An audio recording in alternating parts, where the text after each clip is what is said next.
Loading supplies and accessories to custom rifles and cutting-edge night vision. We've got everything you need. Plus, get precision rifle training from the pros. Full Circle Reloading and Firearms. 923 South 5th Street in St. Charles. Or visit FullCircleReloading.com. Tim Jones and Chris Arps in the afternoon. Did Donald Trump and Republicans make everything great again over the weekend? We'll discuss with Senator Jim Talon at 425. At 525, Red State Headlines with Susie Moore. Tim Jones and Chris Arps. Weekdays at 4 on News Talk STL.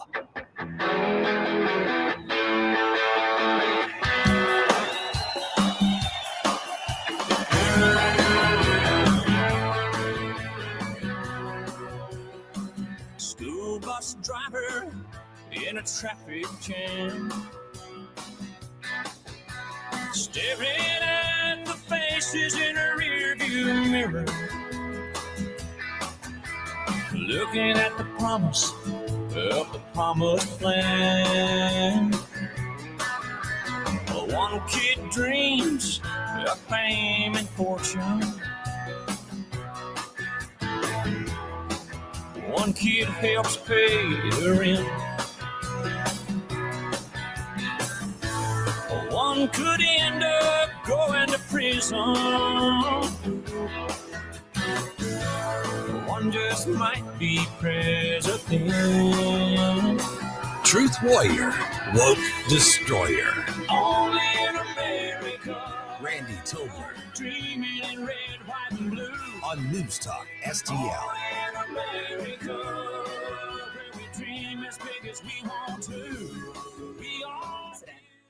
Loyalty should be a two-way street, and we should be able to vote our conscience and represent our district's interests because our job title is literally representative. America first should mean America first and only Americans first, with no other foreign country ever being attached to America first in our halls of government. Standing up for American women who were raped at 14 years old. Well, there was Marjorie Taylor Greene in a surprise Friday night resignation dump. We're used to news dumps. There was a resignation dump on Friday evening. We'll be talking about that, of course, throughout the show, and I'm sure that you'll be talking about it throughout the next day or three at least. And the GOP will be scratching their heads and talking about it, as now the House margin will shrink. The advantage come January, not at the end of her term. She's just not going to run next year. So, and she's going to quit early. So MTG resigns. That was just a part of it. And I think the salient point there was it's a two-way street, loyalty is. And I think there is some, maybe some interesting analysis in terms of Donald Trump and the MAGA movement's future there. I could be wrong. We'll see what I have to say, what producer Jerome might think about that. And of course, I want to know what you have to think about that. At 314-912-1019, if you want to give us a call, or of course you can weigh in on the comments line, which is always very active during the program on the Facebook, the Rumble, the Twitter, the YouTube, I don't know, everywhere. You can comment everywhere. And we monitor those, of course, and we'll pick up on those as we can. The other big news, of course, I think what was the disappointment of what seemed to be a budding bromance between Zoran Mamkami, as he visits the White House, and Donald Trump protecting him as though he's a little forlorn and victimized, protecting him at one point from a reporter's questions. Very, very interesting action there.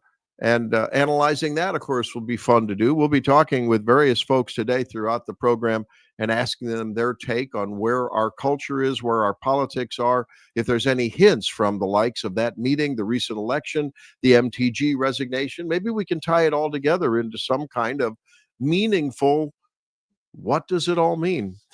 JP DeGance is going to join us at the 625 slot. He's the founder of a group called Communio, Communio, and that is an organization that tries to bring faith and family into the realm of the church and the ministries, whether they be evangelical or Catholic or whatever. And I think it's a really noble mission of that group, and wanted to talk with him because I have some strong feelings about how we're going to resurrect this well, not perfect, but heading towards perfect union. That's what we're always wanting, is a perfect union. And I think that the breakdown of, well, near perfect and never perfect, but always still unions in this country, individually in the family household, has probably led to a lot of the socialist tendencies we have. I'll explain when we talk to JP at 6:25. John Tamny, who's an occasional flyer on the show. He's an author of now the 6th book. His new book is Deficit Delusion. Really, I think getting at both the left and the right in their management or mismanagement of this economy and explaining why our debt crisis is spinning out of control, but a counterintuitive solution and suggestions as to how we right that ship. We'll talk to John about all things economic in the wake of, I think, a pretty good September jobs report, assuming we can rely on those numbers, much higher than estimated jobs, so-called created. I would say they were recreated. And the headline number heading up to 4.4%, that marquee number, the unemployment number, of course, which is a different report. It's come from a different data set, but nonetheless, it seems to represent in this case, not that people are being laid off necessarily, but that people are entering into the job market. Well, maybe it is that people are getting laid off. We hear about the layoffs at Amazon, at Target, at other places. It was at Goldman Sachs or one of the financial places as well, one of the big financial places. So a lot of white collars being hung up in the closet where blue collar work and construction is up. And that's good to see. Again, I'm going to repeat it here. I'm nominating Jerome. I don't know if you'll agree with me, but I want to start the Mike Rowe for President Club. I'm ready to go. Yes. What say you? I'm right on board with you, Dr. Tolber. No, seriously. I mean, I really think that a resurgence of the just that gritty, hard work, build skyscrapers, lay down, massive communication and electrical cables underground. I mean, whatever. I mean, get her done. Not with a bunch of people sitting at desks pushing paper. Yeah, we need some of those people.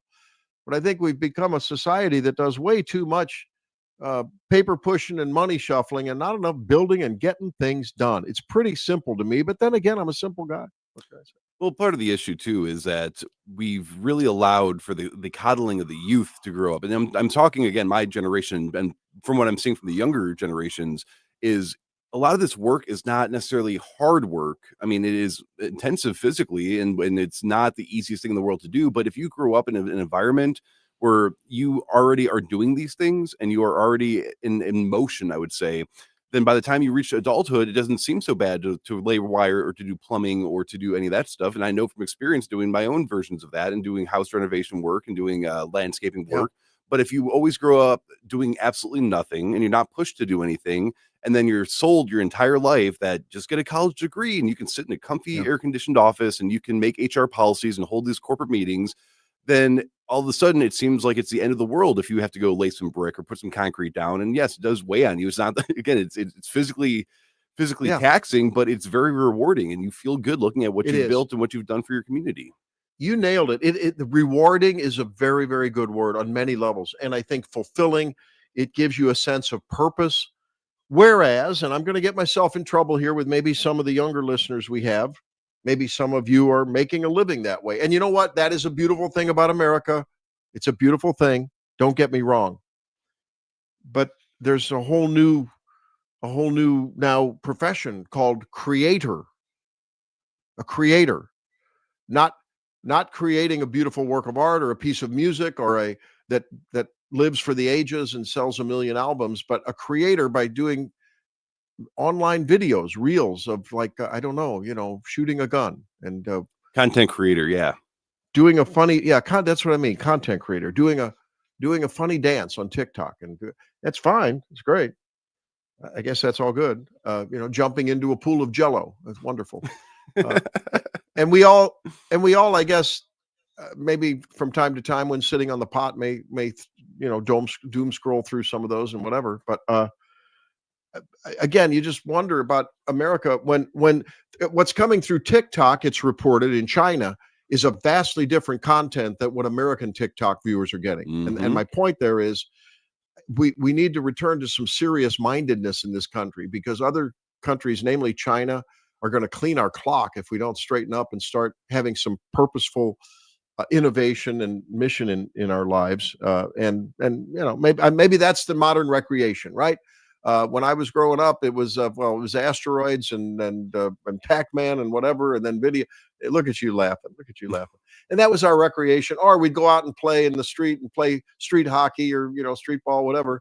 And now people recreate by sitting in their armchairs doing the doom scroll. Well, first of all, you mentioned about how rewarding it is to be doing physical work and building and doing things, and I guess this would apply to doing things in a home shop or an electric bench and building a some supercomputer chip that runs on nanoparticles that whatever micro technology. I get that, but there's part of the reason that the country's in the medical problem we're in, and it's getting worse, is the onset of chronic disease throughout our country that really is based on our sedentary lifestyles that a lot of our recreational pursuits are engendering, right? And that's quite an issue. It's becoming a real medical issue. We see it early and younger people. And that's why another reason I really wish we would sort of limit our technology and get out and do stuff, I think it's really important. Yeah, I mean, if you look at the evolution of video games, for example, that's why I was kind of smirking is, you look at Pac-Man, you look at Asteroid, you look at like Contra and Galaga, like all these old arcade games. Mm-hmm. And it's very stimulating for the moment. You have these bright flashing lights, you get the high score, you have all these sounds going on. It feels good for a moment.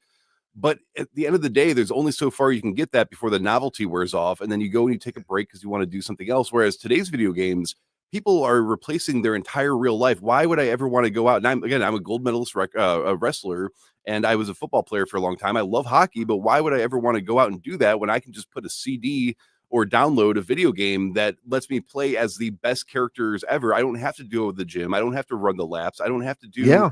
I hate burpees, but they're good for you. I hate doing all that, but why would I ever do that when I can sit there and I can say, well, I'm number 10 on the leadership board because all I do all day is spend time playing this game. And then of course, you're not getting that physical exercise. Oftentimes, like I know people that will spend like 9-10 hours after their work shift. That's all they do. It's hard to even get a hold of them. And you got to wonder too, in terms of what it does for one's accomplishment. You're right. Now, I guess if you're in it's that big to where you're doing it that deeply, and maybe there's money involved and whatever, because I know there are people that there is money involved in some of that gaming, almost a profession or semi-professional. The idea that if you're playing one of these games, maybe one of the military games, or something where people are monsters or whatever, or emojis, or what do they call them? Avatars. Get killed. Avatar. Mm-hmm. Get killed. Well, all you have to do is put another nickel in the slot, metaphorically, right? Or just reboot. Yeah. Or just, you Just can respawn. Yeah. Well, what's it called? So in the military games of today, so you'll run around and you'll play these shooting games, and then when you die, you just respawn again and you get right back in the battlefield. So it's not even a penalty. The penalty is that somebody got one on me, and that's it. There's not even a quarter involved anymore. Yeah. Respawn. That's like an urban metaphor there somewhere. We'll have to talk about that. I don't know. But are there welfare queens in those respawn games? I'm just saying. I mean, there are people that are burdens on their teams. That's why I stopped playing. And again, that's probably So if I respawn, does that mean the energy on your guy decreases because you got to pay into the spawn machine? Well, there's a cap limit of how many times your idiot teammates can mess up before the other team wins. Now there's a welfare metaphor for us. I'm sorry. After so many spawns, I think we need to put a vasectomy somewhere in there in the game. Yeah, you get 5 respawns and then you're putting time out. Oh my God, we're off to a great start. Good morning, everybody. Good morning. Welcome into Thing 1 and Thing 2. Go crazy on a Saturday morning. There you go. Oh, you never know what you're going to get, but we're glad you're with us, and we hope you'll stay with us all morning because we have a good show planned for you. Let's step aside, and when we come back, we'll talk to JP DeGance from Communio. That's like communion without the N, communio.org. I think on a noble mission to really inject a lot of family and into our faith communities, and without regard to denominational kind of restraints. I like that kind of a deal. To me, it sort of sounds like he's doing a little bit of a mini TPUSA kind of a thing, more on the family and marriage side, and emphasizing that over and over again. But we'll see what JP has to say when we come back. And this new Pew poll, we got to ask him about that, where it appears as though girls, high school girls, don't want to get married as much as high school boys. What's that all about? We'll ask him when we come back on the Randy Tobler Show. Stay tuned.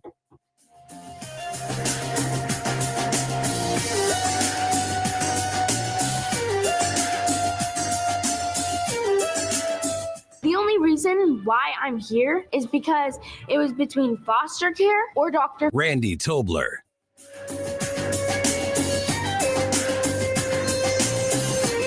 When it's important to you, what St. Louis is talking about. It's on News Talk STL. On this vote, the ayes are 60, the nays are 40. What we saw was a great bipartisan effort. I am truly elated that our government is going to reopen. I'm looking forward to getting back to work. News, analysis, opinion. For all of the millions and millions of Americans now, will have their lives brought back to normal. 101.9 and 94.1. My talk station. News Talk STL. Jamie Allman here for O'Fallon Family Floors. Experience the passion. Oh, yeah. You can go in and see the best variety, the best pricing, the best quality, the best personalized service right there off of Highway K in O'Fallon, or you can have the store come to you. Oh, yeah. Brian and his team take great pride in running a fantastic flooring outlet, and you can get their 5-star ratings right there on Google. Just check it out. It's O'Fallon Family Floors, O'FallonFamilyFloors.com. Need promotional products or apparel for your business? Look no further than Blue Sky Promotions. This woman-owned, locally operated company in Bridgeton specializes in anything and everything promotional. From branded apparel and uniforms to custom giveaways and marketing materials, Blue Sky Promotions has you covered. Whether you're looking to stand out at a trade show, build brand awareness, or reward your employees, Blue Sky Promotions has the solutions you need. Visit BlueSkyPromotions.com or call 314-739-3531. Simply Health with Dr. Brian Deloney. Are you always tired and no one can tell you why? I'm Dr. Brian Deloney with Simply Health Integrated Medical. This week on the show, we're uncovering the hidden drivers of fatigue like hormones, genetics, gut health, and more. If you're running on empty, you don't want to miss this one. Simply Health, Saturdays at noon on News Talk STL. To find out more about Simply Health Integrated Medical, log on to simplyhealthintegrated.com. Looking for an underwater adventure or a scaly new friend? Dive into Tropical World Pets on Watson Road. For 32 years, this family-owned wonderland has been St. Louis's go-to destination for all things aquatic and reptilian. With over 7,000 square feet of aquariums, we're home to the area's largest selection of freshwater fish, including rare cichlids you won't find anywhere else. But that's not all. We've got tarantulas, snakes, and lizards galore. Tropical World Pets, 314-849-4020, or visit twpstl.com.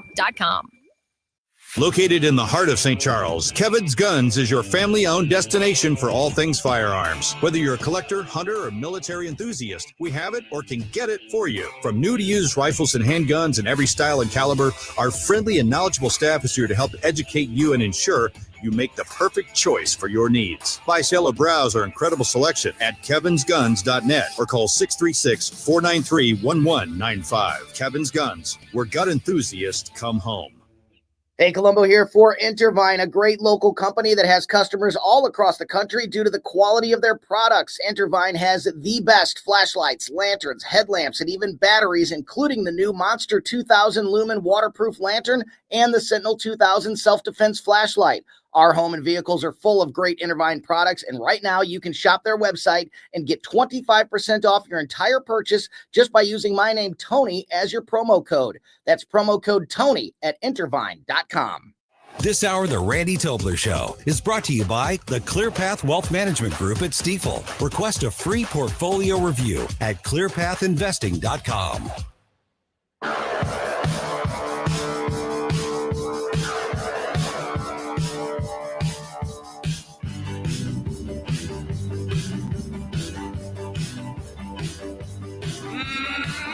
Hold on tight to your dream. Hey, hold on tight to your dream. When you see a ship go sailing, when you feel It's Mike Ferguson from The Morning Show, and you are listening to Randy Tobler right here on 101.9 and 94.1 News Talk STL. Why? Because you're awesome. Hey, welcome back into the Tobler Show. JP DeGance joins us now, and he is the head of and founder of Communio at communio.org, national faith ministry that's all about marriages and families. And we have to thank you, JP, for joining us at a time that I did not ask you to join us at, but we called you at a different time. And that shows the grace and the mercy that you're showing as a person of faith. So thank you very much. Sometimes I get my Easterns and my Centrals mixed up. So I appreciate you coming in now at this Randy, time. I was ready to roll. Well, I'm good. I'm good. I don't sleep, Randy. I wait like Chuck Norris.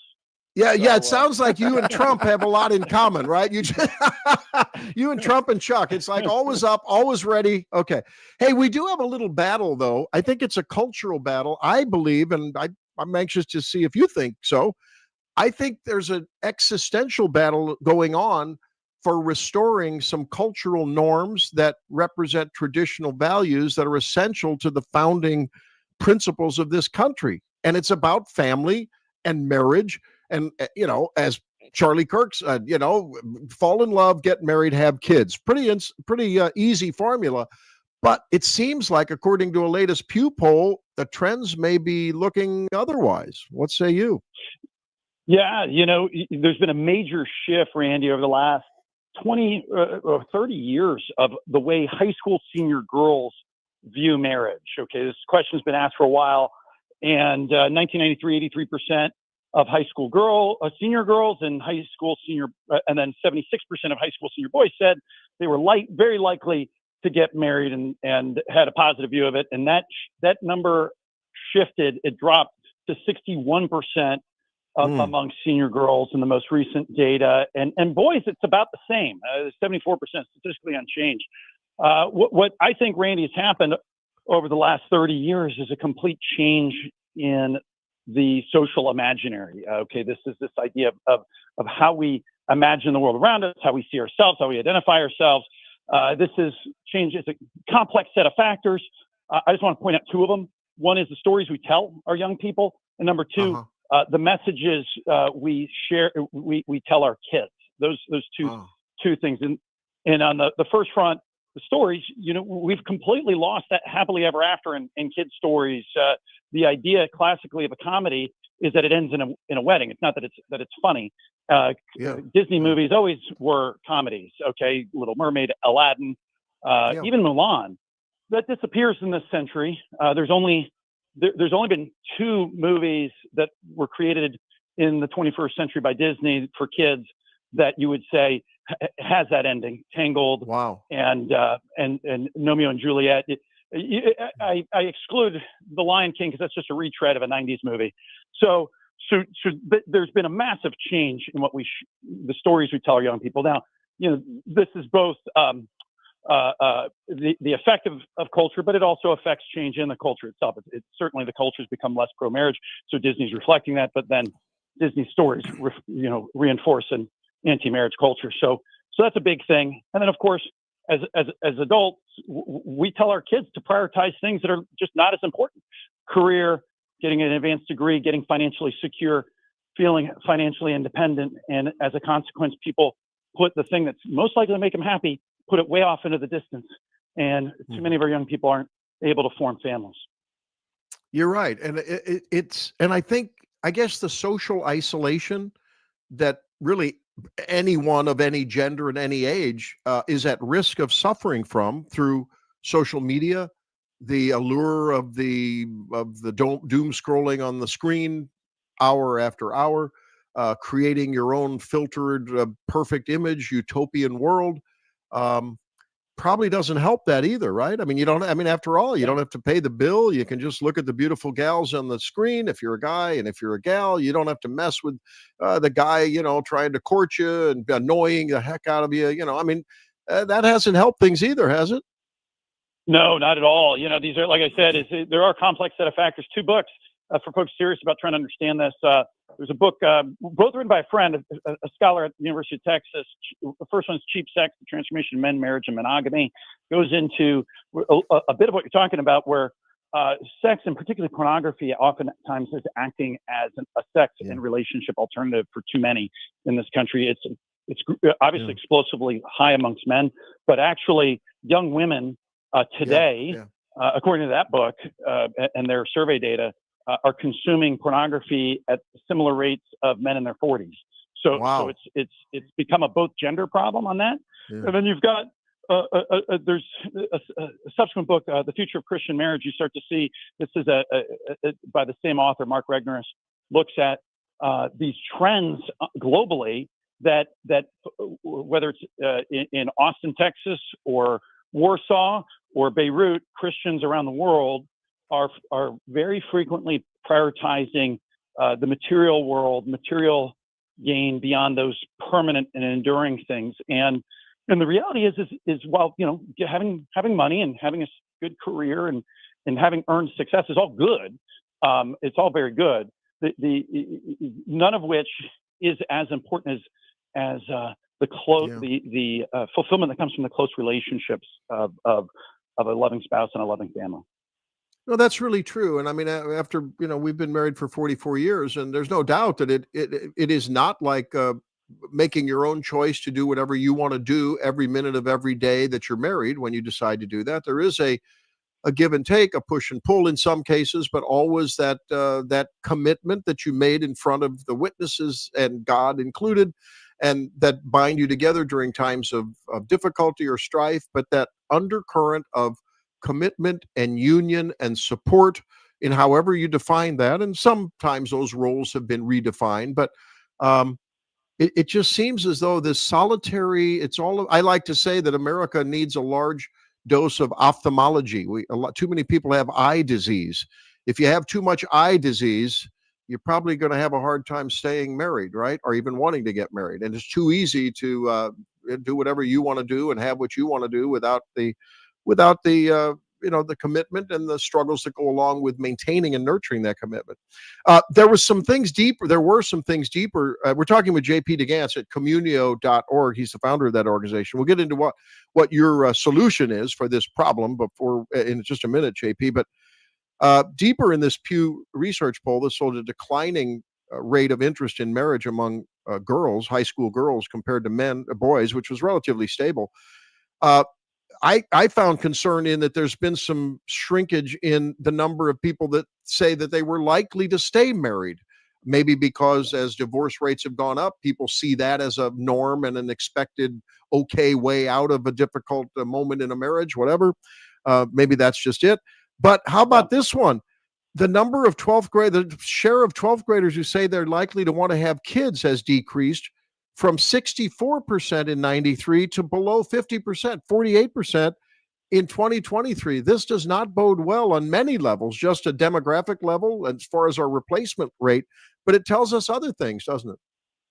Yeah, well, a big thing is it tells us public opinion amongst our young people is disconnected from reality. That there's so frequently, you've heard the saying, Randy, of trust the science. But the science says the happiest people, the most fulfilled people, are actually married people with kids. Okay. Yep. And so we have a gap between expectation and what people think and what reality is. So it's super important. And oftentimes Christians, those who are pro-marriage, we're sometimes our worst enemy. If you've ever heard someone say in a church setting, half of all marriages end in divorce. Okay. Well, that turns out that's not true and has actually never been true. That number was created in the early 80s at the height of the divorce boom. And it was given as this idea that if divorce trends continue, half of all marriages will end in divorce. So that trend interesting. That trend didn't continue. It peaked in 83. The reality now is that the vast majority of all first-time marriages will last a lifetime. Whether it's there's different friends, Shanti Feldhahn or Brad Wilcox, who've done analysis. So it's somewhere between 60 and 70% of all first-time marriages last a lifetime. So that's a big difference. If you're telling a young person, if you get married, most of you it'll last a lifetime. And most people who are in a struggling marriage, that report being in a really bad marriage within 5 years, if they stay committed, 80% of them say they're very happy in their marriage. later. Okay, Yeah. so a big thing is we got to help our young people know reality. And you spoke to this a bit a moment ago. Is the paradox of life is a life lived for somebody else is the fastest path to happiness, right? Happiness for its own sake. Seeking happiness for its own sake is a fool's errand. Okay. Historically, we've had what's called the mimetic life, which is this idea that purpose comes outside of ourselves. Okay, we go and seek it. That's the hero's journey, the hero's adventure. And so a man traditionally would go find that in having a woman to love and take care and help take care of, and she would love and help take care of him, both mutually. That paradox of marriage is both living sacrificially for each other. Okay, and that's a really fast and reliable pathway to happiness. Once people start taking score and is this person doing this for me, or vice versa. Once scorekeeping takes hold, you lose that sacrificial nature of your mindset. So you mean when my wife said it, when my wife gave me permission to go hunting after the show and wanted to go shopping tomorrow, that there was something wrong with that? I mean, maybe we need to rethink that, JP. Hey, there's always good things about give and take. For sure. So, no, but I know what you mean. I think there are those fun moments when it's like, hey, yeah, you go hunting. I'd love to do that. You know what? Tomorrow, I think, and it goes unspoken. That's what, when she goes shopping tomorrow, I may be doing some kind of domestic chore around the house that otherwise she would do. I get that, but you're exactly right. When we start making it a zero-sum game and the abacus comes out, that's a problem. I get it. Yeah. No, absolutely. And when I know a lot of young people, particularly, young men, there's been the sense on both sides, actually, that marriage is a bad deal and marriage doesn't make sense. This idea that, and there's both perspectives are grounded in elements of truth, right? Oftentimes family law is skewed oftentimes against a guy. And that's just the reality. I know men who are friends who've been financially ruined, and essentially they feel like their kids have been kidnapped from them legally through the custody process. So that's not a fake feeling. That's a real feeling, and grounded in some experience, in real experiences. Let's talk about, before we run out of time, JP, and we'll have further discussion as the culture, I think, is beginning to show some rejuvenation. When you see the revivals, was it down at Kentucky and other places? That's good to see. What is your organization? What is Communio doing? And the way I read on the website, it's sort of a non-denominational. In fact, across evangelical, Catholic, I don't think you really take sides. What are you doing to help reinforce these elements of the faith and family and marriage ministry within those various churches? Our vision is for the local church to lead a Christ-centered relationship revolution, right? That the example of Christian love and knowing how to do it and live it well ought to be occurring in each of our churches. And so you're right. We work with Catholic and evangelical churches. 2/3 of our partners are Protestant churches. We support them on reaching those in the community they could never otherwise reach, drawing them in and helping them build an ongoing ministry that helps people grow in health and holiness in their relationship. We talk about, God made us both body and soul. Okay, so we need to both grow, we say, on a spiritual level and on a human level. And in our day and age where the world has gone so after the sexual embrace, we help folks learn the human skills to have good relationships and then discern. If you're a single person, right? If you're concerned about commitment, you're concerned about being a statistic, and being on the minority side of marriages that don't last a lifetime. We help folks at the church learn how to teach, preach, and help people live out relationships in such a way that they're much more likely to avoid a bad relationship, a bad marriage, and what makes for a lifelong spouse. And then when you get stuck, because everyone does from time to time, how to get unstuck in a healthy way. So for people that are listening that may be in an elders group or a deaconess or deacon in the church or whatever, how do you have resources? Do you have sort of courses that they can tap into? How's it work organically? Yes. Yeah. So anybody who's at a church should contact us. We'll get you on the phone with one of our church coaches and consultants.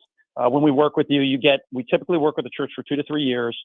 We help them analyze what's going on in their own church, their own community, create a measurable two sets of goals to grow the church and grow the health of relationships and marriages in the church, create a strategy to reach those goals, and then we walk alongside them with twice monthly to monthly consulting calls for ongoing training in it, and then we help them review. And so there's an area of marriage and relationship, an academic discipline called marriage and relationship education, and in there's some research that says if you practice 8 to 12 hours of skills, relationship skills annually, your chances of marital success dramatically increase.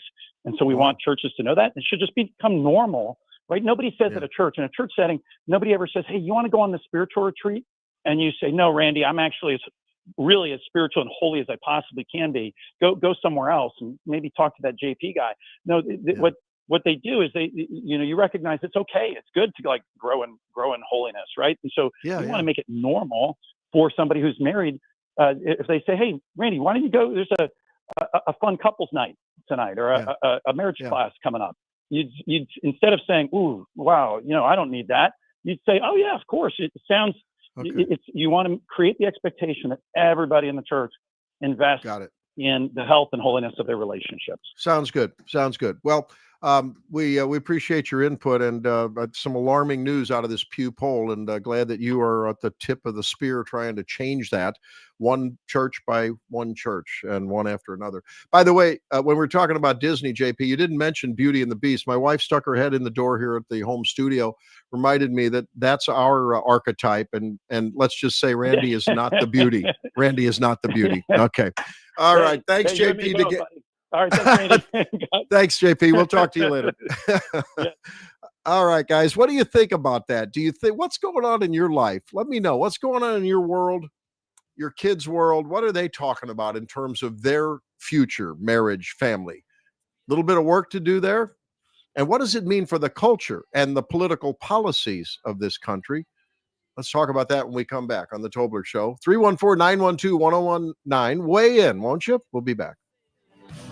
When you feel your heart is breaking, hold on tight to your dream. These are interesting times, aren't they? Long time to be gone. News, analysis, opinion. It almost seems common sense, but, alas, common sense isn't so common these days. News Talk STL.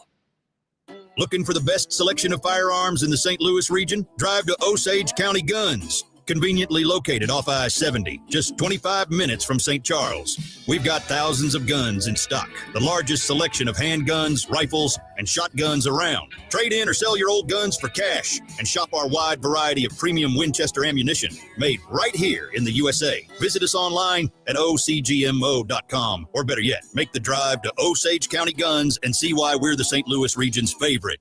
JC's Wayback Machine. It's our Thanksgiving show this week. Preheat the oven to 6,000 degrees. Don't you think that's awfully hot? Only for the turkey. Our celebrity A-list interview of the week is with Steve Martin, talking about the great John Candy and the making of planes, trains, and automobiles. Plus, 3 hours of great songs you just don't hear on the radio anymore. All brought to you by the Weber Automotive Group.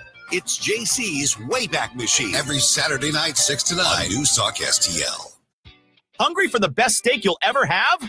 Head to the heart of Moscow Mills and discover Harry J's, a local landmark and family-owned steakhouse, serving up excellence since '98. From mouth-watering appetizers to decadent desserts, Harry J's has something for everyone. Enjoy our extensive bar selection while soaking in our friendly family atmosphere. Whether dine-in or carry-out, your meal is prepared to perfection. Make the drive to 300 Main Street and treat yourself to a taste of Moscow Mills' finest. Harry J's, more than a steakhouse. We're a tradition.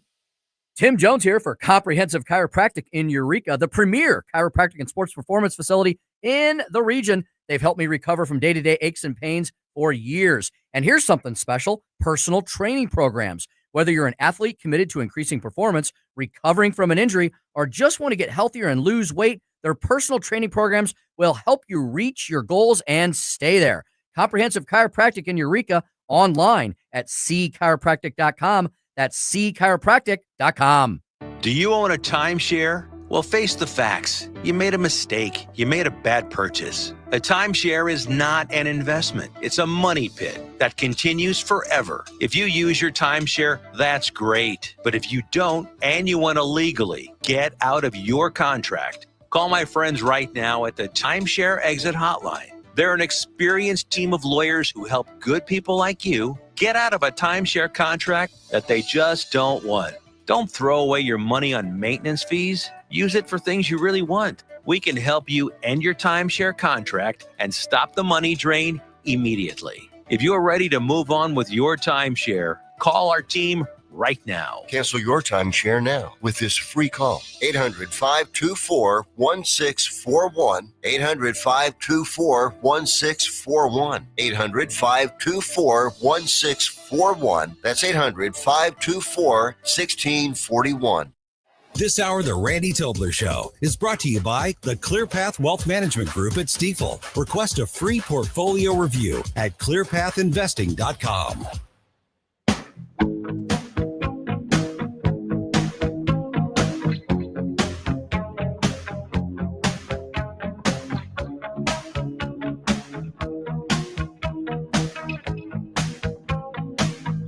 Every breath you take, every move you make, every bond you break, every step you take, I'll be watching you.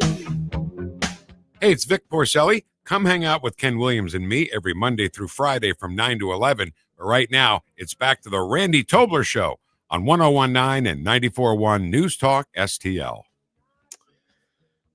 Well, you know, that was an interesting segment, and I think that these cultural things are so important to get right. If America returns to a better direction in terms of what is expected of our behavior individually and corporately and relationally, I think things will probably get better.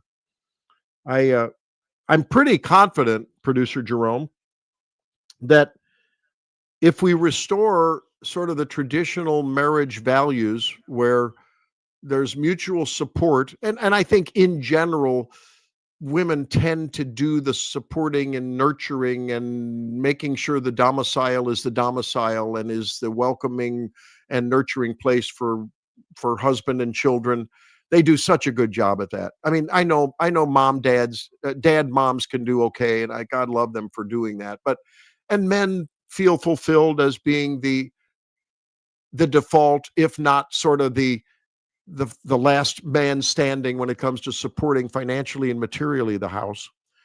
Then I think you would see less of a drive for socialism. This is where I think public policy and cultural norms probably intersect with the advent of the birth control pill and the women's revolution and sexual freedom in the 60s. This is, by the way, sociologists and anthropologists and political people have looked at this, and there's a lot of theories out there that with the separation of childbearing and sex from marriage, and that, you know, sort of intimacy that is meant to be confined in terms of those long-term relationships, women then found themselves with, and this is as much of an indictment of sexual freedom on the part of women and men, right? It then freed both people to really fall apart from that commitment and the hard part of that commitment, not just the romance and having the meal together and going to the theater and having intimacy and but then there was commitment that came out of that because it wasn't so easy to just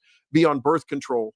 Well, once that made it easier, then I think the whole notion of separating those elements, men didn't feel as bound. Abortion, by the way, came into play. Okay, now we can have abortions. And so if we happen to slip, no problem. There's not a consequence of it. And women who chose not to have abortions, God love them, God bless them, were suddenly left with, where am I getting my material support from? We were at a time culturally when women couldn't go out and land a nice, C-suite job like they can now, or some middle or higher level manager or supervisory job and, make some money and pay for some daycare. And what did they do? You saw an association, a clear association between the upsurge of women voting for more redistributionist policies by government. And I don't blame them. It's like, I need support. I need to put food on the table. I need to put clothes on my kids' back and heat the home. And so they voted for people that did that for them, called politicians that took from one and gave to the other. And that's why I really pray for restoration of that union that then restores the commitment of provision and nurturing within the home. And when that has a hiccup, maybe within the larger expanded family, and when that has a hiccup within the church community or a secular community organization, maybe the city level. That's where the community chest, remember that from Monopoly? That's where that started. And get it away from the big government level. But again, I just think it all comes down to a restoration of family, faith, marriage, children, commitment. I don't know. Maybe that's a long road back. Can we get there? I mean, if we can, it's not going to be easy because, again, everything you said about the traditional strengths of women has been indoctrinated to now be considered sexist, chauvinistic, patriarchal, oppressive towards women. So they are actively being taught that the things that naturally women have historically been good at are actually bad. So don't do that. And then you have men, on the other hand, where you are a bad person for being masculine. You are a bad person for valuing strength and hard work and all this sort of, stuff that is a traditional male thing that we excel at. And so it's been an intentional sort of poisoning of the mind in a lot of ways, to where men no longer feel like they have to be men. They don't feel like they have a responsibility to be men, and women are actively against people that are like that. I mean, not all of them, of course, but in Illinois, where I grew up, close enough to Chicago, it was the exact opposite dynamic. You had a guy who often was raised in a fatherless house, who never got pushed to be a man. There was no shame for not being manly. So you could sit at home all day and be basically a man child. And then you were accustomed to women trying to be girl bosses and trying to be these, I am woman, hear me roar. So they were the more dominant. So the dynamic was actually the opposite, which is fine if that's a functional household. And if you do have a kid, that kid is able to have at least some sort of nurturing in a 2-parent household, I would still say, okay, maybe that's just the way it is now. But again, when it comes into the political dynamic of that, we have an entire generation of people, record high levels of single parenthood. We have record high levels of coddling and people within the school system saying, in all ethnicities, by the way, Jerome, Yes. this is not just black or Across the brown. This board. is white. This is across the board. The only people that seem to actually have 2-parent households at this time are the immigrants that are coming over here. So we have a massive domestic cultural issue going on. And this, again, it's important to realize that the socialism that these young liberal millennials, zillennial Gen Zers are championing is not the socialism of the Soviet era. The Soviets, when they were becoming socialist, it was because the czars were so terrible at managing stuff. They said, what if we get together, we overthrow it, and then we all share? Not great, but now it's the current form of socialism is people that don't want to be pushed to achieve or do anything. They don't want to be in control of their lives. They don't want to have to take responsibility for their own failures. So you have people at the top that are pushing socialist ideology that want to be in control. And you have people supporting them that want to be controlled. And so that is something that I'm a big proponent of the idea that culture starts at home. And if you are, a single parent of any kind, I mean, props to you for at least sticking through and trying to do the best by your child. But absolutely, it takes two. You have to, men and women both have to learn something from their mother, and they have to learn something from their father. And whether that's the woman being the father and the man being the mother, who knows? But I'm just saying it's not going to be fixed in a generation or two. It's going to be a long time. Unless we get the ire of women listening saying, oh, there go you patriarchal misogynist chauvinist again. I just remind everyone that one of my favorite images in terms of an archetype of the family is the mama bear that you see occasionally. You see the mama bear on a reel on social media, absolutely mauling something or someone that she thinks threatens her, a person in a car that thinks threatens her kids. I think of the fact that which is the most celebrated, hallowed of the parent honoring days. It ain't Father's Day. It's Mother's Day, because mothers hold the family together. They are the glue. They are the foundation. They are the cornerstone of the home. And that is indisputable. If any of you guys want to argue about that, 314-912-1019. You know what I mean. When the meal's over, it's more likely you're going to go and sit down and watch TV on Thanksgiving rather than do the dishes while the gals watch the football game. I'm just saying. But by the same token, the gals aren't climbing the skyscrapers and building the towers to, Timbuktu in our urban centers, right? They're not the ones generally working the midnight shift, expanding Highway 70 for, to 3 lanes from Kansas City to St. Louis. And again, you can say, Randy, you're generalizing. I know women out there on the work crews. Of course, that's fine. But when it comes, just physiologically, men are built differently than women, biologically different. There's huge differences in our biology that translate to our skill sets. And I think God designed it that way for a purpose. And that's where it makes me sad to see that dissolving. And I see this lack of commitment on the part of our teens that boys still want to get married. Women don't. Where have we gone wrong? I don't know. I don't think we'll come up with an answer necessarily. Well, it's also a big side effect of that is, again, life should be, in my opinion, as simple as the best thing that a man can do with his life is to be a great husband and a great father, and the best thing a woman can do is to be a great wife and a great mother. And that dynamic is now seen as a terribly oppressive thing. But there are studies now where they're younger girls that they don't want to, when they're in their prime, they don't want to give up the attention that the internet gives them a lot of times, or that they get socially for being an attractive single lady. Also they've been so heightened up with this ideology of like women need to be able to do everything that a man can do. We don't need them, that they end up over evaluating their own worth, and then men themselves are looking at that and saying, we fall in the same pitfalls, and so it's a mess. We need to figure out how to fix this mess. Well, there we go, ladies and gentlemen. Neanderthal 1 and Neanderthal 2. Knuckle dragging our way through the program this morning. We'll be talking with John Tamny, an economist and provocateur in that regard, and new author again when we come back at 7:05. Stay tuned for that. A discussion about the economy and where are we headed. Stay tuned.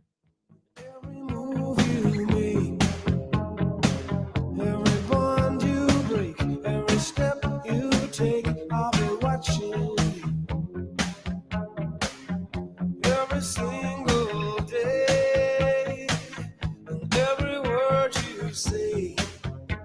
Tony Colombo here for Gutter Pros and Exteriors, your all-in-one service team that brings years of experience and quality that's affordable right to your doorstep. Christine and I discovered Gutter Pros and Exteriors when we bought our home and inherited a gutter problem. And they've also repaired siding damage on our home because along with gutter repair, gutter installation, and leaf protection, the Gutter Pros team are also the best for repairing other exterior damage, including fascia, soffit, and all siding repair and installation. Learn about all the ways Gutter Pros and Exteriors can help your home or business right now at gutterpros.com. Make this holiday season extra special with Anthony's Produce. Stock up on seasoned firewood for cozy nights by the fire. Order custom fruit and vegetable trays perfect for your Thanksgiving table. And don't forget about our hand-dipped chocolate-covered strawberries and beautiful fruit bouquets. Open 7 days a week, 7 a.m. to 5 p.m. with pickup and delivery available. 701 Jungerman Road in St. Peters. Call 636-936-0496 or order online at anthonysproduce.com. Chris Arps here, and I'm thankful for my relationship with Christ, my wonderful wife, Becky, and the opportunity to speak to the great listeners of News Talk STL. Hey, it's Tony Colombo, and as we approach another holiday season, I am thankful that my family continues to be happy and healthy. Oh, and I'm also glad I don't work for George Soros. News Talk STL, celebrating family and friends this season of Thanksgiving. Brought to you by Candici's, Parlor Donuts, and Amis Italian Restaurant and Pizzeria. This is Tony Colombo, and my favorite Capriotti sandwich is the cheesesteak made with American Wagyu beef from Snake River Farms, and you have to include a side of their amazing fries. I love Capriotti's, and you will too. Open 9 to 9 daily on Manchester at McKnight in Rock Hill. Kathy Connor from Connor Roofing is here. Kathy, how you doing? Good. Hi, Vic. You know, when you need a roof, I don't want to call a stranger. I want to call you. Yeah, thanks. At Connor Roofing, we're more than just a roofing company. How long have you been doing it? Since 1993. And year after year, storm after storm, you guys are always there. Because this is our home too, Vic. Our kids go to school with your kids. We cheer for the same teams. Go Blues! So support your neighbors. Call Connor Roofing at 314-375-7475 or CONNER roofing.com. Thanks, Vic. Hello, Kirk Hilsinger, Chairman of the Republican Party for the City of St. Louis.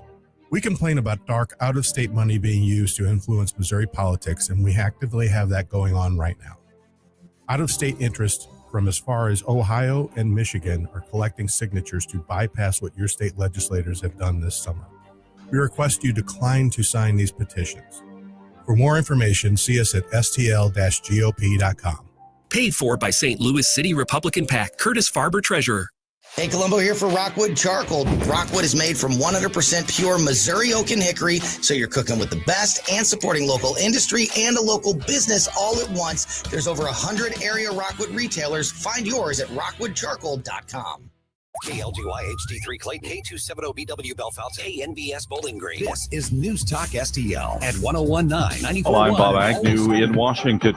The White House taking a new tack in its battle against illegal immigration. The Trump administration has sued California for providing in-state college tuition, scholarships, and subsidized loans to students who aren't legally in the United States. The lawsuit was filed Thursday in the U.S. District Court for the Eastern District of California. It alleges the practice harms U.S. citizens and encourages illegal immigration. Similar lawsuits have been filed against other states. Backers of the state laws say the students generally were brought to the U.S. by their parents when they were children. Keith Peters, Washington. Also, townhall.com. The U.S. Supreme Court is considering whether to weigh in on President Trump's executive order on birthright citizenship. The Supreme Court is meeting in private with a high-profile case on its agenda. President Donald Trump's restrictions on birthright citizenship that would deny citizenship to children of people who are in the country illegally or temporarily. The court could say as soon as Monday whether it will hear the administration's appeal of lower court rulings that have blocked citizenship restrictions. They have not taken effect anywhere in the United States. If the court agrees to step in, arguments probably will be heard in the spring, with a decision expected by early summer. A number of states actively considering or undergoing mid-year redistricting. House Majority Whip Tom Emmer. The Democrats have been much better at this than Republicans over the past 10 to 15 years, with Obama and Eric Holder running their program that, we were losing cases in Pennsylvania, North Carolina. You remember, Republicans are a little late to the game, but Republicans are actually trying to make sure that these maps reflect the actual population. Emmer interviewed by the Salem Radio Network. More of these stories at townhall.com. Whether you're climbing the corporate ladder, launching a new project, or just looking for that extra edge, your brain is your most valuable asset. Now there's a way to support it every single day. Think Factor. From the makers of Relief Factor, Think Factor is built to help you stay sharp, nurture your memory, boost your attention. It unlocks the mental clarity and precision you need to stay ahead of the game, no matter the challenge. After a few weeks of taking Relief Factor, I noticed a dramatic difference in my focus, my memory, my concentration. And look, the longer you take Think Factor, the better it works. This is not a one-off. You want to take Think Factor regularly. If you're a go-getter who refuses to settle, Think Factor can help you perform at your best and keep your edge. Call 800-4RELIEF. That's 800-4RELIEF, or just visit relieffactor.com to order Think Factor. Go to relieffactor.com or call 800-4RELIEF. Your first bottle is just $19.95. Think Factor. Think clearer, perform better daily with Think Factor. Senator John Kerr. This hour of News Talk STL is brought to you by Stifel, serving investors for over 130 years. Contact your Stifel financial advisor at stifel.com. That's STIFEL.com. Yes, it's been really hot and humid, but fall and winter right around the corner. Tim Jones here to tell you, time to get a hold of Chad Hansen and the gang at Hansen's Tree Service for your home or your business. Grinding, land clearing, green waste recycling, tree consulting, removal, or pruning. The organic mulch from Hansen's a wonderful addition to beautify and spruce up all your landscape beds. They offer substantial volume discounts for bulk orders and emergency tree removal. Just go to hansenstree.com. That's hansenstree.com. Hey, folks, Jamie Allman here for Newsteader's Fine Jewelry right there at Doherty Ferry and Big Bend. WowDiamonds.com. It's Wow Diamonds for a reason. These are beautiful lab-grown diamonds. They are gorgeous. They will blind you when you walk in and see them, but that's a good thing. Great engagement sets, wedding sets, all these beautiful God-created gems, sapphires, rubies, you name it, garnets. and also all the gold you need and the famous bull of a watch, wowdiamonds.com. Hi, I'm Rodney Wallner. And I'm Jen Wallner with the Wallner Home Selling Team at Berkshire Hathaway. Hey, Jen, how do you sell your home for top dollar? That's easy. Call the Wallner Home Selling Team at 314-810-SOLD. What if I want a flexible commission plan? Call the Wallner Home Selling Team at 314-810-SOLD. What's the best time to sell your home? Right now, call the Wallner Home Selling Team at 314-810-SOLD. For all your real estate needs, call the Wallner Home Selling Team at 314-810-SOLD. That's 314-810-SOLD. The Vic Porcelli Show. Hi, it's Ken. Vic is back Monday, and we're going to check in with another candidate for St. Charles County Executive, Jason Law. That's Monday at 10:41. Weekday mornings at 9 on News Talk STL.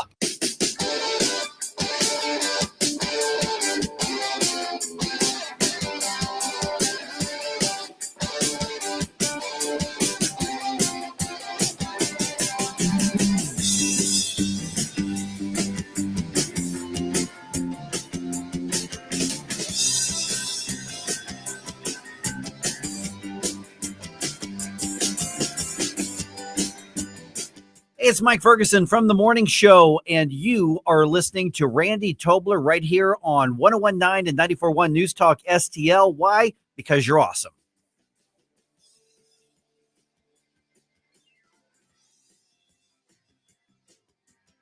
Welcome back into the Tobler Show. One thing in common, we want this city of ours that we love to do very well. And I wanted to congratulate the mayor. He really ran an incredible race against, a lot of smart people, starting with the early primaries against some very tough people, very smart people. And he beat them easily. And I congratulated him. And we talked about some things in very strong common, like housing and getting housing built, and food and prices, and the price of oil is coming way down. That anything I do is going to be good for New York. If I can get prices down, it's good for New York. All right, there was a bit of the awkward meeting yesterday. I think a lot of unexpected bromance between Zoran Momkami, as I like to call him, and Donald Trump. John Tamny now joins us, and boy, in this time when socialism seems to be rising among certain demographic voting groups, still not much talk about deficits and debt, and the economy seems to be wayward. John has come out with his latest book, Deficit Delusion: Why Everything Left, Right, and Supply Side Tells You About the National Debt is Wrong. He's the editor of Real Clear Markets and president of the Parkview Institute.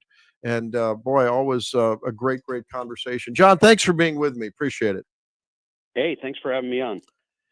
So it seems like we have all this interesting information, if we can trust it, coming down with jobs numbers allegedly in September looking up, inflation still not right where it needs to be, this affordability word now percolating into every conversation.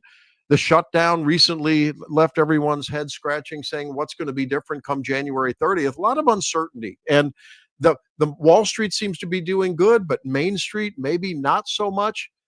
It's a weird time in our economy, isn't it? Or isn't it?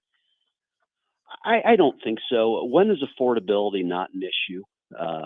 When is there a time when they ever say that Main Street's doing well, but Wall Street isn't? The reality is Wall Street does well precisely because Main Street does well. If there aren't companies, if there aren't people working and prospering and businesses employing more and more people, there's no business for Wall Street. And so I just think there's a tendency for the pundit class in particular and economists. They need to make a living too, and so they create scenarios that don't really exist. I think it was always thus. Yeah. Well, so the thesis of this book is interesting. It seems like you're not really taking sides, nor really taking hostages, but pointing out that there's some fundamental misunderstanding of how we got here with these enormous, seemingly insurmountable debt and deficits. And it seems like maybe you're saying that the diagnosis is wrong. Explain. Well, it is, because if it were insurmountable, we wouldn't have it. The fact that we have $38 trillion in debt is the surest sign that it's going to be easy to pay off. This isn't me defending it, but it's me saying that For decades and decades, left, right, supply side, libertarian, they've all said, we need to get more revenue to Washington so that they can pay off this debt. Have you ever heard something more ridiculous? And so I'm making the point that no. It's because there's all this tax revenue flowing to Washington. It's because exponentially more tax revenue will flow to Washington in the future. Politicians are able to borrow. They exist to spend because we get who in life can borrow a lot? Those who have a good future. If you're Sam Altman, a St. Louisian, you can borrow with ease because the markets trust your future. If you're NVIDIA, you can borrow with ease because markets see your future as even better than it is today. The federal government can borrow because we have a lot of rich people in this country who are massively overtaxed. And so a country like that with taxable access to all this rich wealth can borrow with ease. And so we've got to focus on the too much revenue part. No one does. Well, I guess, okay, so let's see, as a tangent to that thought, this year we heard about how China was looking for alternate places to borrow money from and other world markets, right? I mean, to invest.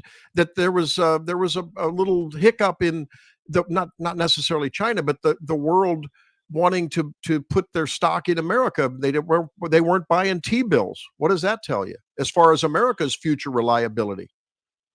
Well, near as I can tell, the cost of borrowing for Treasury keeps staying very low. If you look back to 1980, Treasury paid 11% to borrow for Treasuries, and so this was when there was $900 billion in debt. Today, there's $38 trillion, and the borrowing costs are roughly 4%. That's something telling you that whatever's going on around the world, and look, there's a great deal more investment opportunities around the world. That's a good thing because there's a great deal more economic freedom, including in China, around the world. But it doesn't appear that the U.S. is losing out on some of this investment. The world still lines up to buy our debt. And I'm merely making the point that if we really want to bring it down, we've got to stop sending so much money to Washington because, of course, they're going to borrow if they know so much money is going to keep flowing to them. Well, how do we get to a virtuous cycle? Because you said that politicians have relied on that revenue stream by plundering the, I think one of the darkest days, by the way, John, in American history was when the income tax was passed back in the early 20th century. Yes. But yeah, I think we agree on that, right? So, but if we're electing politicians, that's because they haven't read your books. But the populace keeps electing politicians that keep plundering to redistribute to the populace that keeps, it seems like we're our own worst enemies as an electorate.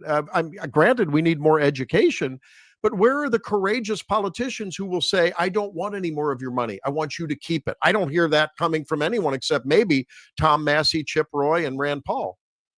Well, exactly. Let's remember this. Politicians will never change until the voters change. And so that's what's important. I'm not being trite here. That's what's important about your show. I don't think tomorrow they're going to adopt my view that we have too much tax revenue. But I am trying to change the discussion because left, right, supply side libertarians have basically been saying the same thing for years, for decades. We need more tax revenue to bring down the debt. Yeah. I am desperately urging, I'm talking to anyone, I will speak anywhere. I'm trying to change the discussion where people will start saying, oh no, we've got all this debt because we take in too much revenue. Look at businesses, look at individuals. It's those who are going to take in a lot in the future that can borrow easily. Governments are no different. In fact, they're a magnification of it because it's people spending money not their own. If you're going to send them trillions of dollars a year, and there will be multiples of that in the future, they will borrow and borrow and borrow. And so if we can change the discussion where we say, oh, no, it's not because of too much government spending. It's not because they don't tax us enough. It's because they massively overtax us. And in particular, they tax the rich way, way, way too much. We can then force Washington's hand.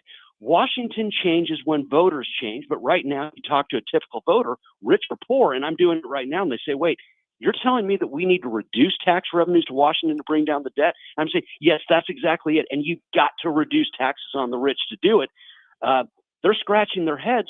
But that's the point. We've got to change. It's not about education. It's about changing how people perceive how the world works. Well, boy, you got a tall order there, my friend. We're talking with John Tamny, author of his great new book. And boy, I've got all of the books on my shelf, and I read them frequently and leaf through them.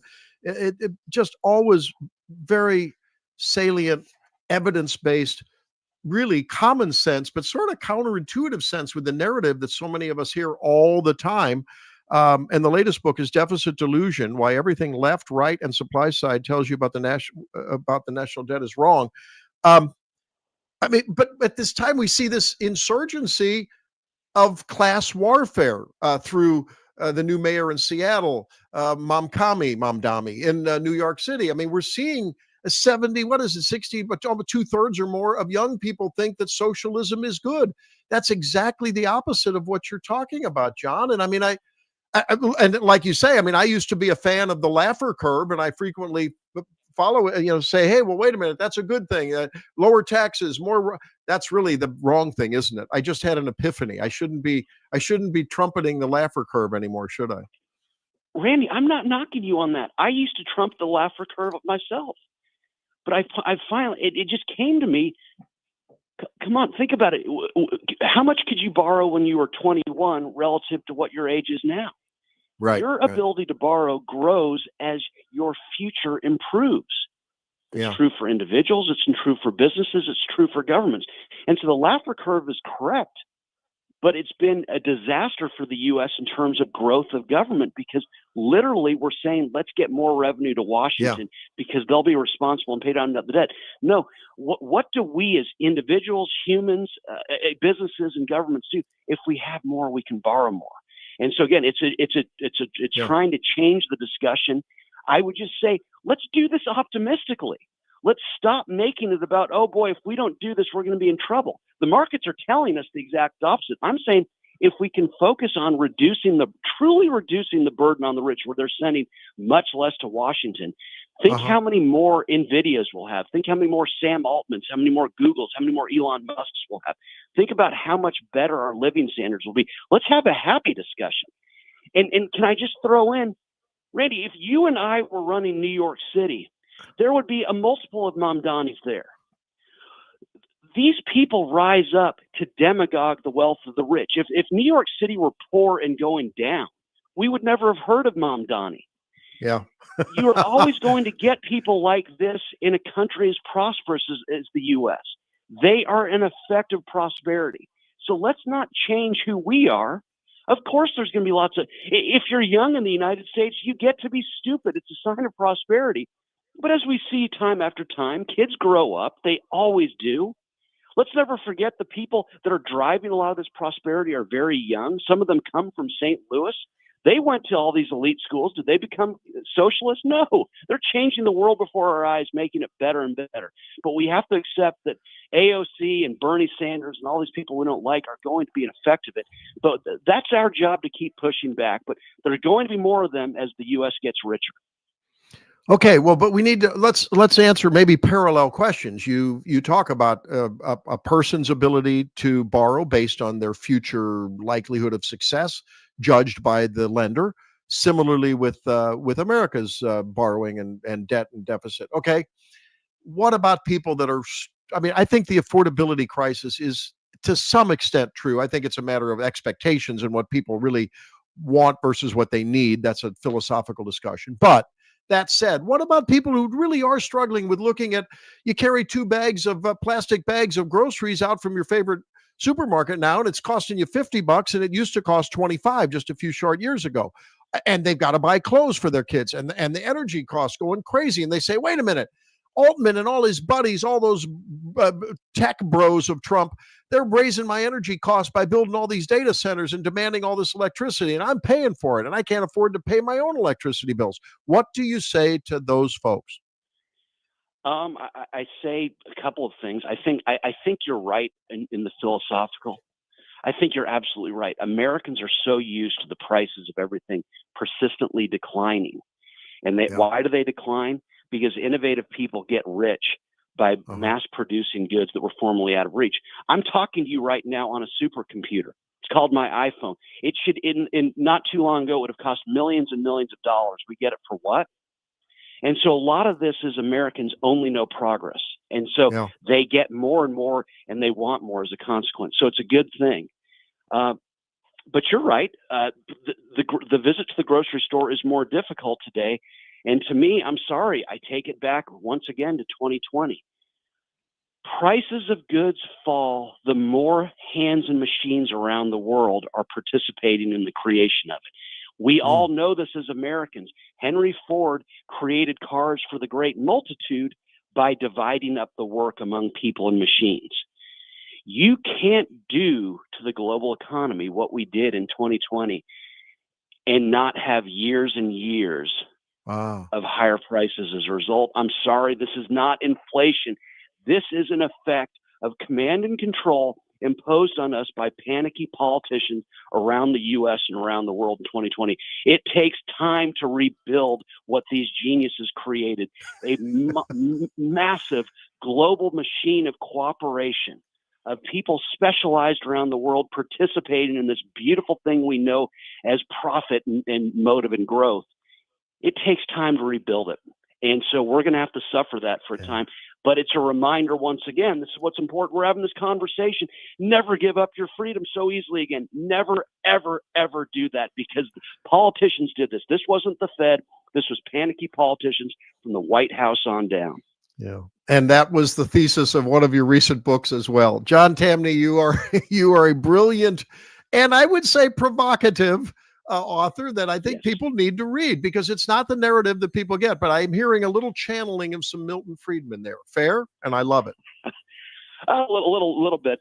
Friedman got a few things wrong, including the income tax withholding. Yeah. And he got money wrong. But yeah, he had some good things. Yeah. Hey, we'll have to continue this conversation as things go forward here, and as they continue to bumble and stumble their way through command and control, and we keep trying to pull them off like badgers off of red meat. John Tamny, we love when you're with us. Thanks for that. Thanks for writing the book. I hope everyone puts it in their Christmas stocking this year. Appreciate it. Thanks for having me. All right. There you go, Gay. He's always an interesting discussion, and maybe we do need to look at a different way of making this diagnosis. Virginia Kruta, when we come back, let's see what she has to say about MTG resigning. If you're just joining us, that's the news of the day. MTG resigning. What does that mean? We'll ask Virginia.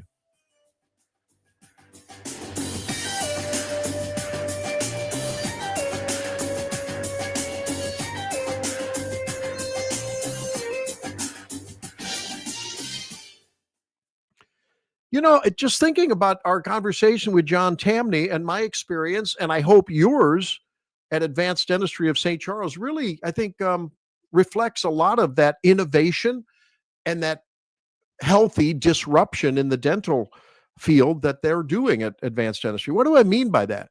Well, they bring more and more technology, which becomes more and more affordable because of capitalism and those great virtues that John is begging us to review and revisit. And every time I go there, I understand that. I mean, the 3D imaging machine that translates to either a crown that they do the same day or other restorative stuff. It's really amazing to watch the technology in action. And then usually it's just good old-fashioned interaction with the hygienist at first, who does the cleaning and takes the x-rays. And then, Dr. Cusimano or Dr. Dwyer come in and say, yep, everything looks good, or maybe it doesn't. You need to look at this. We got to address this. That's what I love about Advanced Dentistry at advanceddentistrynow.com. Advanced Dentistry of St. Charles, my place for dental care, for everything, advancing quality service. That's what they'll do for you. It's what they do for my friends and family. Advanced Dentistry of St. Charles at advanceddentistrynow.com. That's advanceddentistrynow.com. When you've got something to say, be heard loud and clear. If they'll just do what they were voted in to do. This party needs to get a backbone. They need to get some spine. Join the conversation. St. Louis's place to talk. The Democrats and the Republicans can give us all the lip service they want, but what they need to do is take action today. 101.9 and 94.1. You have to take a stand sometimes. This is News Talk STL. News, analysis, and opinion. This December 13th, join Wreaths Across America at Belle Reve Gardens Cemetery as we remember the fallen, honor those who serve, and teach our children the value of freedom. Help us lay remembrance wreaths on the graves of our fallen heroes. Sponsor a wreath, volunteer, or bring your family to this meaningful tribute to our veterans, because every hero deserves to be remembered. Learn more and sponsor a wreath. Visit newstalkstl.com. Hey, it's Vic Porcelli here with our great friend Chris Cooper from Serenity Wealth Management. Hi, Chris. How are you, Vic? I don't want to put anybody else down, but that when you go up and visit you at Serenity Wealth, your place looks like home. So a lot of financial advisory offices, they have, the big mahogany desk or the big marble entryways and things like that. The stock market channel on the TV when you walk in the door, right? That doesn't really drive a good conversation. Good financial guidance and advice starts with a good conversation. People are nervous. People are afraid to talk about finances, right? And so you can see a little standoffish. Well, my objective is to try to have a good, casual conversation. By having those conversations about life, goals, objectives, it's what makes me understand what our financials are supposed to fund. So if somebody does want to have a good conversation, how do they do that? How do they find you? Our website is the best way to do that because you can get all the information you need, understand where we are, get a little bit more information, all that. SerenityWealthNow.com. Reach out to Chris and Stacy today at SerenityWealthNow.com. Investment advice offered through Fortis Capital Advisors, LLC. I'm Dr. TJ, owner of the Institute of Natural Health, co-owner of Optimal Nutraceuticals, and the host of Wellness One. Wellness One is designed to cut through the nonsense and provide you common sense, science-based information regarding health and wellness. On the show, we discuss topics like thyroid health, gut health, hormone optimization, and many others. Our show airs Saturdays at 10 a.m. and 2 p.m. and Sundays at 11 a.m. and 3 p.m. right here on Newstalk STL. And you can visit us at inhstl.com. That's inhstl.com. This hour, The Randy Tobler Show, is brought to you by the ClearPath Wealth Management Group at Stifel. Request a free portfolio review at clearpathinvesting.com.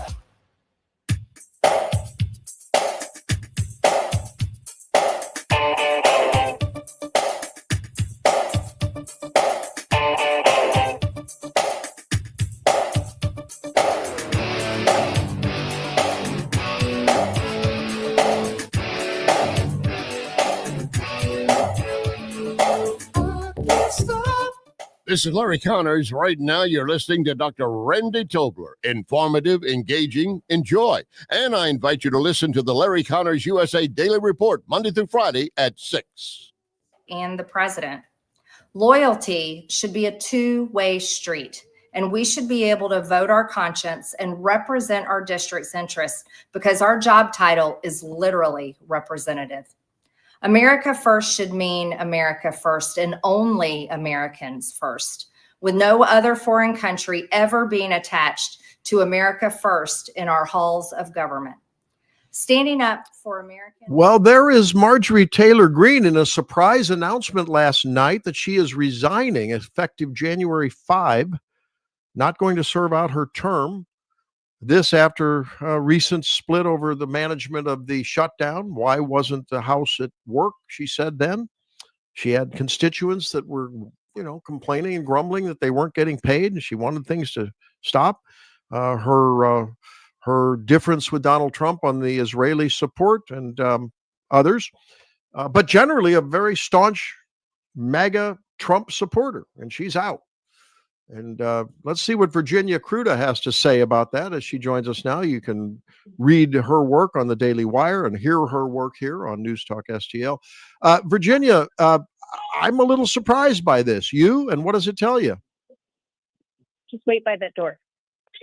It's interesting. Wait by the door. It's interesting to see what she's doing because she's definitely a flamethrower, but then when she's challenged, she doesn't want to play anymore. Like I don't understand how that really works. Like you would be, she's fine with being in the public eye and being the person with the contrary view when she's pro-Trump, but then when she's, fighting him, when she's fighting with everybody, like when she's fighting with people within her own party, then it's like, okay, well, this is too tough. I can't take the criticism now.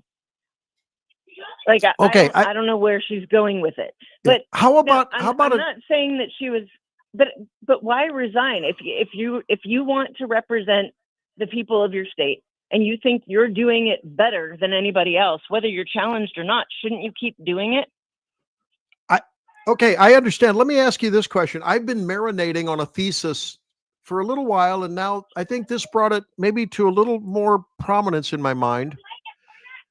I'm concerned in the wake of the last elections, and we've talked about that up in the Northeast, where we knew that those candidates had a long road to go to win, but we heard about complacency among Trump voters, and maybe MAGA, maybe not MAGA, that they just didn't show up.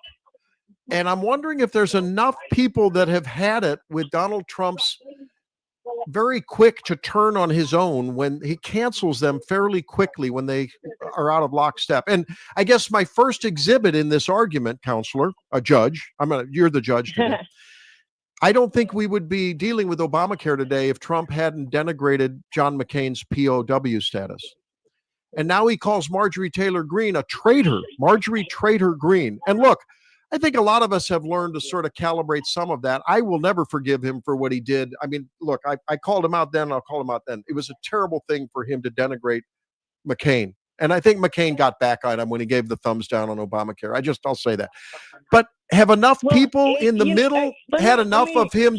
Have enough people had enough of him sort of going after people in his own tent personally that they're saying, wait a minute, that's a problem. I got a problem with that. What say you?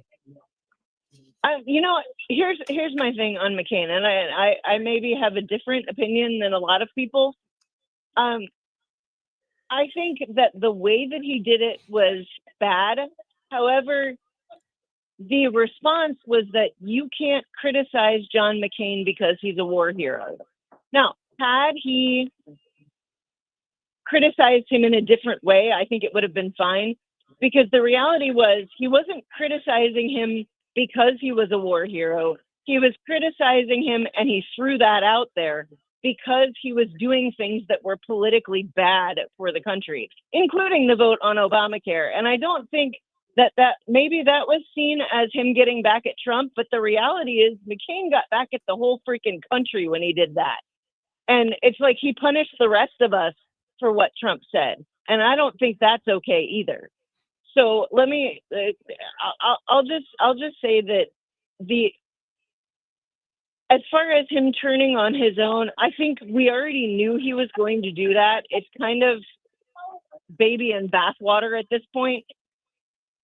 Is he doing a good job on balance, and is he not?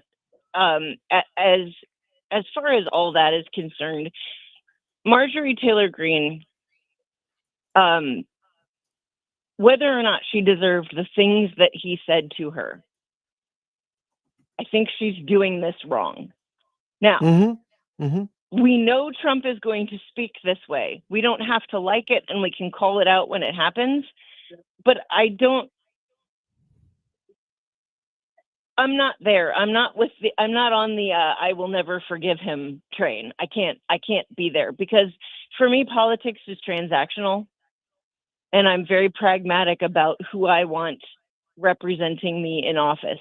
And I think if they're doing a good job and they say something I don't like once in a while, on balance, they're still doing a good job. And that's kind of where I'm at. So remind all of your parents about cool etiquette. No, and Virginia, I want to make it clear, because I'm reading some of the comments here. I made it very specific about what he said about McCain, recognizing that politicians are people have feelings, people have egos. Yeah. And sometimes when you're cornered and you're hurt and your butt hurts, sometimes you do things that in the long run, maybe looking back, you would have said no. But a wise leader looking for the long term, and I'm talking about long term, would probably rethink that. And that's why I desperately wish that Trump would once in a while zip it, because I'm with you. Net, I find myself defending Donald Trump all the time because of what net, I'm happy with what he's doing. But by God, is it painful along the way? No, and you know what? There's I think I've said this before. Ron White used to do a comedy bit where he was drunk in a bar and they threw him out, and then he got arrested for being drunk in public, and he's like, but I was drunk in a bar, you threw me into public, and but the end of the story is he gets arrested and they read him his rights, and he's like, I had the right to remain silent. I did not have the ability. And that, to me, that sums up Trump in a nutshell. He has the right to not say some of this stuff. He does not always have the ability. And, it's a flaw, and we have to accept it with what we have. But so that doesn't mean that we have to approve of it and have to like it. But it's just, it's all baked into the cake already, I guess, is what I'm saying. Well, and we have. Wouldn't you say that it's baked into the cake for most of the base, but is it enough of the base to not have an ill effect on the midterms and on J.D. Vance? Look, I'm just looking for the long term. I want the brand I get that. strong for the brand. That's all. That's what I'm looking for. The brand was already mad at Marjorie Taylor Greene. Yeah. Just for what it's worth. She went on The View and they liked her. What does that tell you? Yeah. I mean, they were like, how did you become the sane one? Right. And that was a major issue for a lot of people on the right. There are a lot of conservatives who are like, no, she's not conservative. She may be MAGA or may have been MAGA at some point, but she is not conservative. And so they're angry that so Marjorie Taylor Greene may be resigning because, Trump is horrible and he said bad things and he should be nicer to people and we should all work together, or whatever the lip service is she's giving to. But the reality is she's been siding with Democrats a little bit too often for people to be comfortable with her continuing to represent a very red state like Georgia. Interesting. So, well, what do you think? What do you think about him? Well, let's pivot then to Momkami and Trump in the Oval Office yesterday.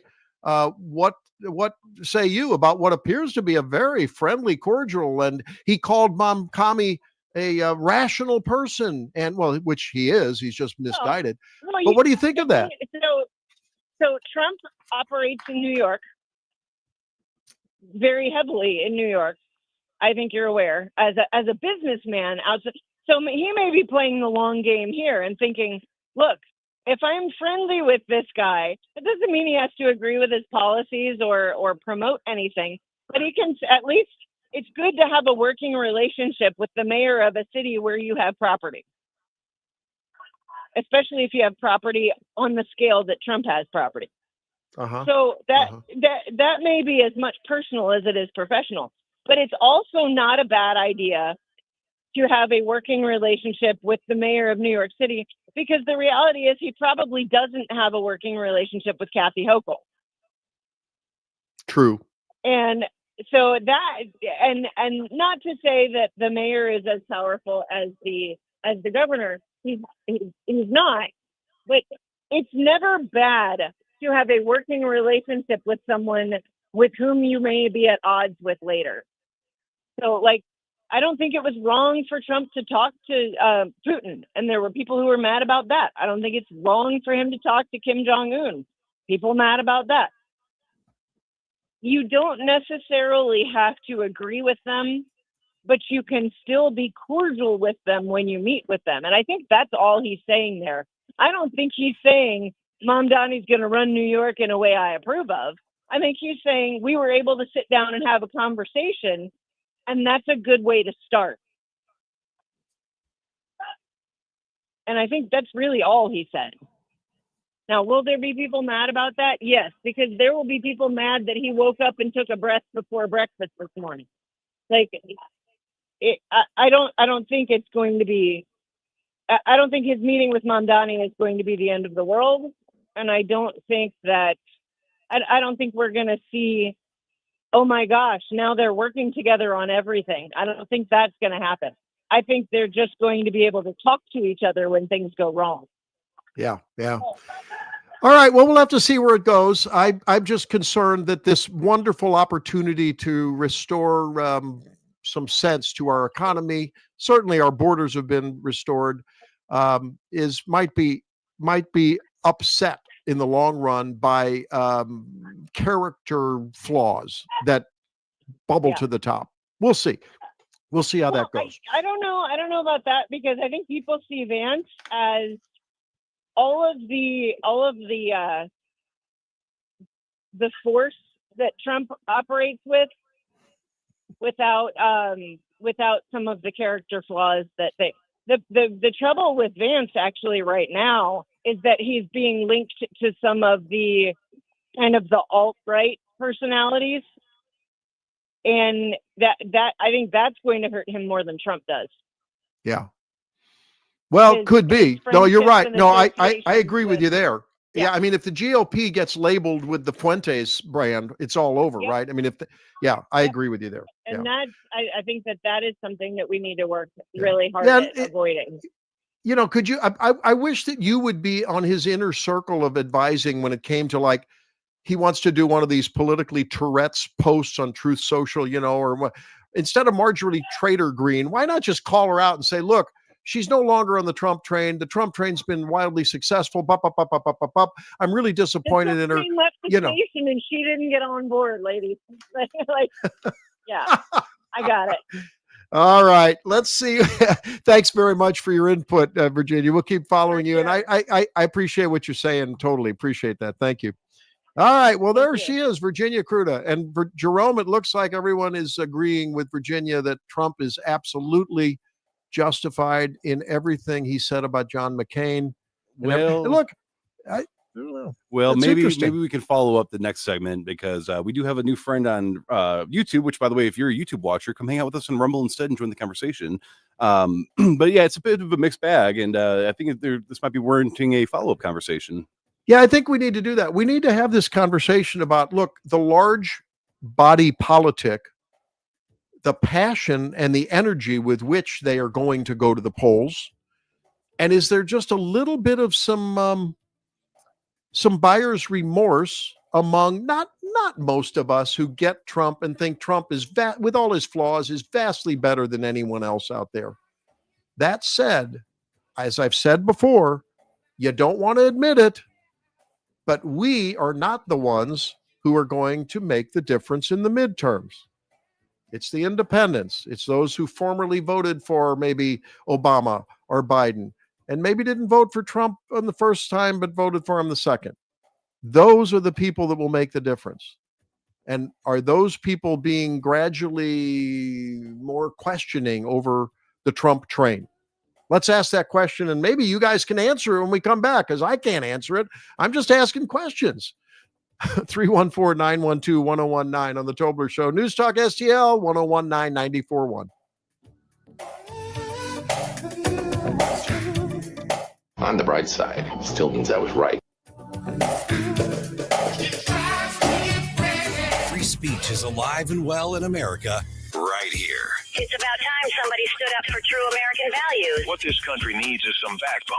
Finally, a president who wants to make real change. 1019 and 94.1 News Talk STL. Need promotional products or apparel for your business? Look no further than Blue Sky Promotions. This woman-owned, locally operated company in Bridgeton specializes in anything and everything promotional. From branded apparel and uniforms to custom giveaways and marketing materials, Blue Sky Promotions has you covered. Whether you're looking to stand out at a trade show, build brand awareness, or reward your employees, Blue Sky Promotions has the solutions you need. Visit BlueSkyPromotions.com or call 314-739-3531. Retirement planning used to be easy. You put in your 40 years with the company, get the gold watch, and life's good, right? Wrong. Randy Tobler here. Planning for retirement today involves balancing critical decisions regarding your investments, pensions, Social Security, and more. That's why I'm urging you to start planning now. It's also why you should connect with the ClearPath Wealth Management Group at Stifel. They bring a combined 100 years of wealth management experience to help you with your retirement plan. You can hear Stifel financial advisors Bob Stockdale and Eric Robert every Saturday morning at 9 during On the Money here on News Talk STL 1019. Their team is ready to help you design your retirement plan with the care and commitment you deserve. Request your complimentary retirement plan consultation today at clearpathinvesting.com or call 636-695-2650. That's clearpathinvesting.com or 636-695-2650. Stifel Nicholas and Company, Incorporated, member SIPC and NYSE. Hey, Jamie Allman here for O'Fallon Family Floors, o'fallonfamilyfloors.com. Brian and his team, they're just amazing people. They're so proud of their operation. Pride in every installation. You could see that in the Google reviews. Pride in the great quality, pride in the great pricing, pride in the great variety, and pride in the fact that you can go into the store right off of Highway K in O'Fallon, or the store will come to you. That's the promise of O'Fallon Family Floors, o'fallonfamilyfloors.com. If you're worried about losing your health insurance through Medicaid, we have great news for you. New government regulations have expanded the Affordable Care Act. And now you may qualify to get health insurance for you and your family through the Affordable Care Act. Call now to learn if you qualify. We know the healthcare regulations regarding Medicaid, and we've helped thousands of people find quality, affordable health insurance. Plus, all our research is free to you. So call us. With just one call, we'll shop from hundreds of different insurance companies to find you the right affordable health insurance plan. So if you're worried about losing your Medicaid insurance, call right now. Speak with a licensed agent and find how you may qualify for a new health insurance plan. 800-479-0931. 800-479-0931. 800-479-0931. That's 800-479-0931. Paid for by the Health Insurance Hotline. This hour, The Randy Tobler Show, is brought to you by the ClearPath Wealth Management Group at Stifel. Request a free portfolio review at clearpathinvesting.com.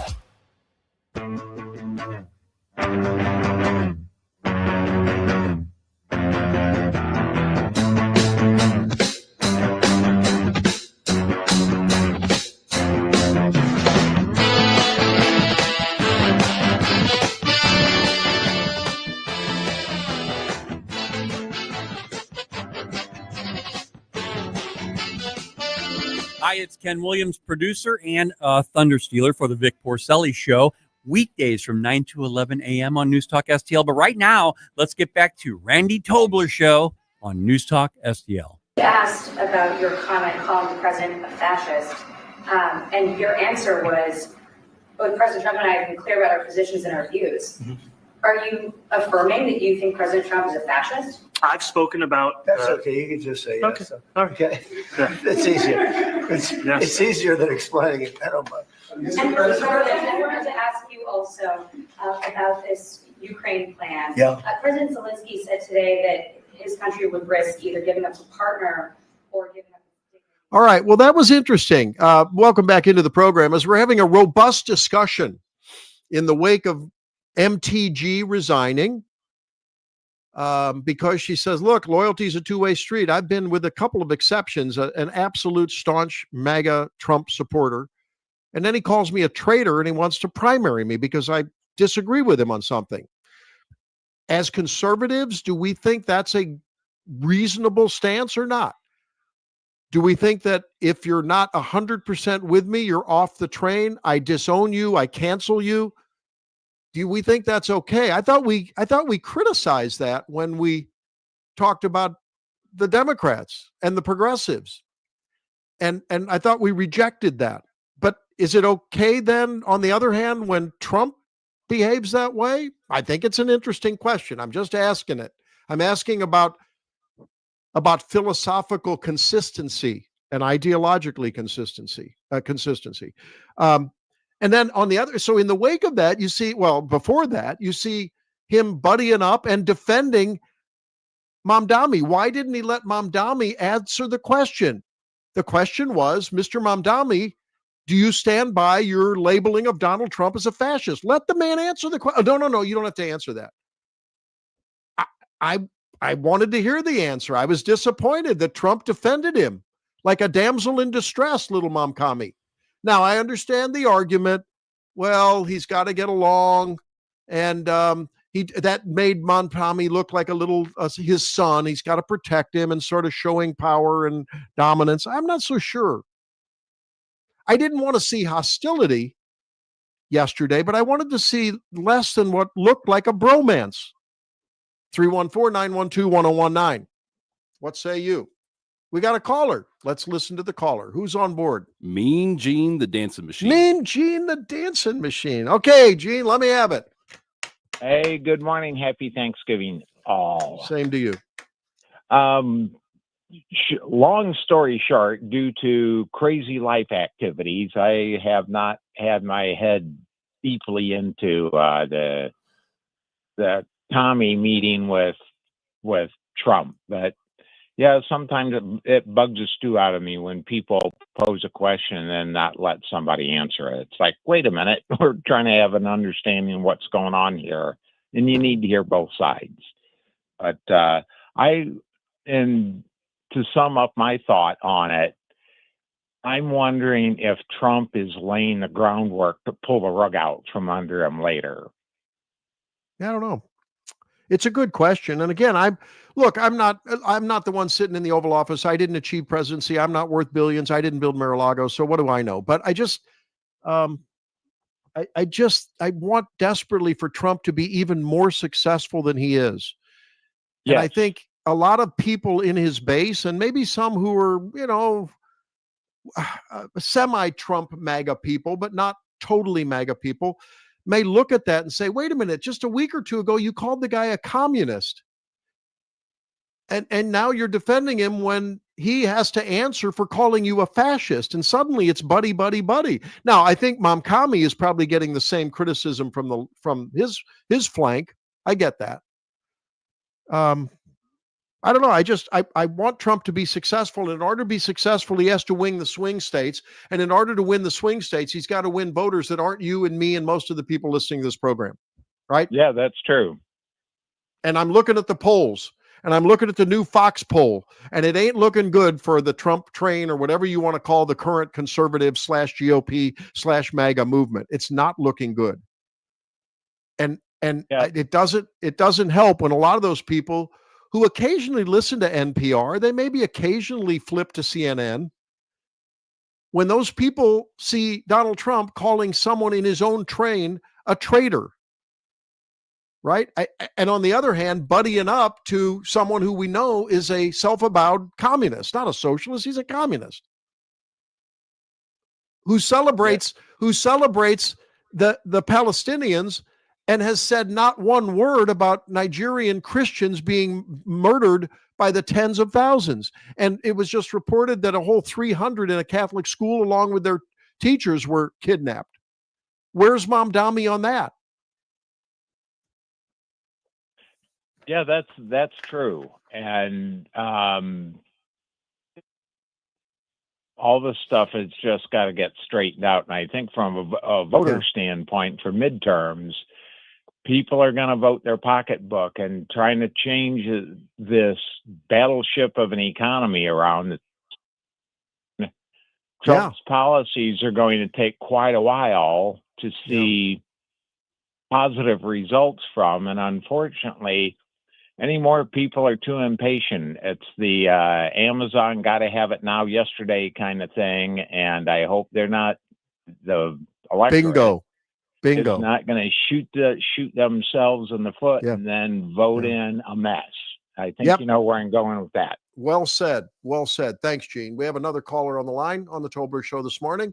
A robust discussion of where are we in the conservative movement. Donald Trump, either you're with me or you're against me. He's gonna primary Rand Paul. He's going to primary Thomas Massey, who are, in my view, true conservatives. We no longer live in a conservative America. We live in a populist America, whether you're a Mamdani or whether you're a Trump follower. There's no doubt about it. Where are we? Go ahead, caller. You're on the Tolbert Show. Hey, Randy, you're the hardest working man in mid-Missouri. I'll tell you what. When do you ever sleep, buddy? I try. I don't know. I sleep well. I sleep efficiently. Go ahead. What's your thought? But back on your little upset about Trump telling him he didn't have to answer that question to the press. You recall he did the same thing with the prince from Saudi Arabia earlier this week. When they asked him about that, he just kind of shut the press down and said, "You don't have to answer that question." So I think it's kind of him taking a shot at the press. He can't help himself. Yeah, it could be. Yeah, it could be. You're right. Hey, what did you hear? Oh, let's while you're on the line, I want to get your because since you're, I think it's interesting. You're saying he's going to take not going to lose any opportunity. Hey, Jerome, why don't we play the J9? Play J9 for me, please, while Jerome gets that up. And look, I agree. I agree with Donald Trump. Don't you, caller? That that taking a shot at the fake news, not a bad idea, because most of the time they do have an agenda. Unfortunately, it's cloaked these days. They're not as good at being pure news reporters. We're going to be talking with one, that is Mike Brest, when we come back at 8:08 about defense matters and about this defense video that went viral.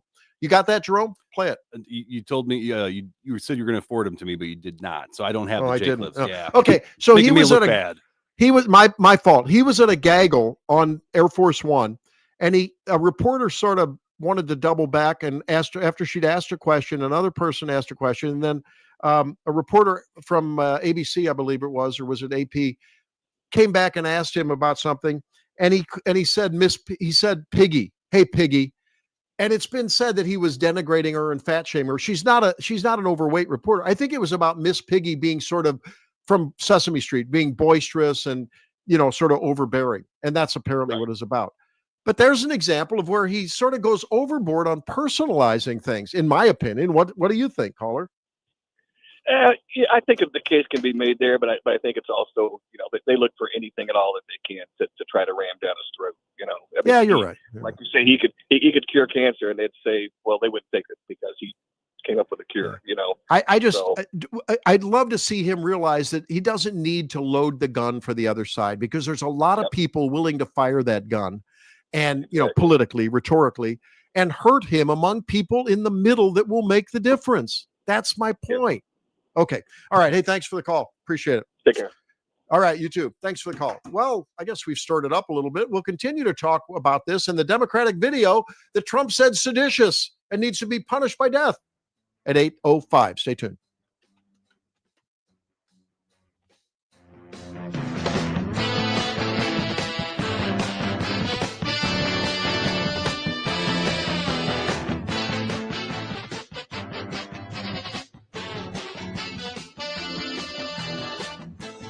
Waiting for the break of day, searching for something. Doctor, you have an unsurpassed talent for understatement. We'll be right back.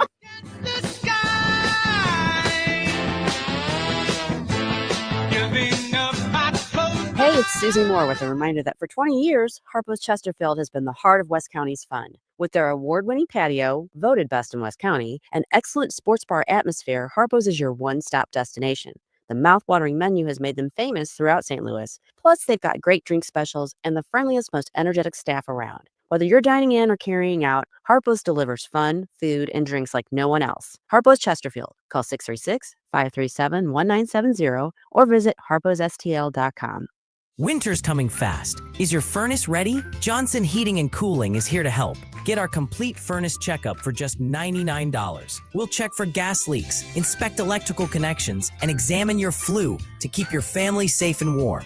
We service all brands of equipment, and we're fully licensed and insured. From furnace maintenance to air conditioning service, new installations to repairs. Call 636-332-4141 or visit johnson-heatingandcooling.com.